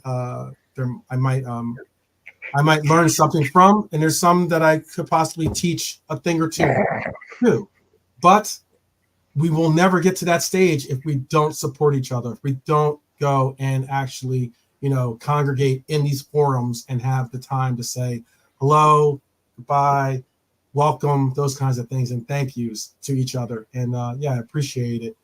Don't worry, Marion. As long as you're here, it's that's all that matters. Whether you're late, whether you're early, whether you're on time, we appreciate the fact that you're here. Period. So big up to Jimmy, big up to Marion, big up to Alexander. Let's see, bring up to Bernie, of course, Robert. Big up to Daryl. Let's make sure you say Daryl so he doesn't get yeah. Ottoman Turd, Dakota from Beijing Reds TV. Shout out to them as well, always. Big up to Baz. Big up to Philip. Yeah. I think I said Alexander. If I didn't, big up to Alexander and big up the YouTube name. Hi, Laura. Big up to you. Always bringing the stats, bringing up the financial aspects of what we need to include in the conversation. Big up to Bonkers. Big up to MK Toe. Like the list goes on and on. If I missed you in the list, hopefully I didn't. Red for Life, and Ian. Can't forget Red for Life and Ian as well. Very, very, very important. I'll make sure I say that. I think that's pretty much all I can remember, at least engaging in the chat at least. But yeah, big up to each and and Dara, can't forget Dara was here too. So big up to everyone that joined and said what's up and said what's good and gave their opinions, told us who we think is going to get the sack. Watch your back, Nuno, right? I think that's who won it, right? I think he won, yeah. I think by a hair, By a hair over. Yes, and watch your back too, Mr. Howell. We have suspicions that you might be holding down that job not for long. So let's see which one of us or how many of us got our predictions correct. It's only predictions. They're supposed to be right or wrong. Doesn't matter if you are one way or the other. As long as you made a prediction, it shows you're bold and courageous, and that's what we are as Reds, bold and courageous, always to the end. So, big up to everyone. We will see you guys tomorrow, same time, same place, as they say. Same bat channel, same bat time. And until tomorrow, as always, up the Reds, people, up the Reds. All right, we'll see you guys later.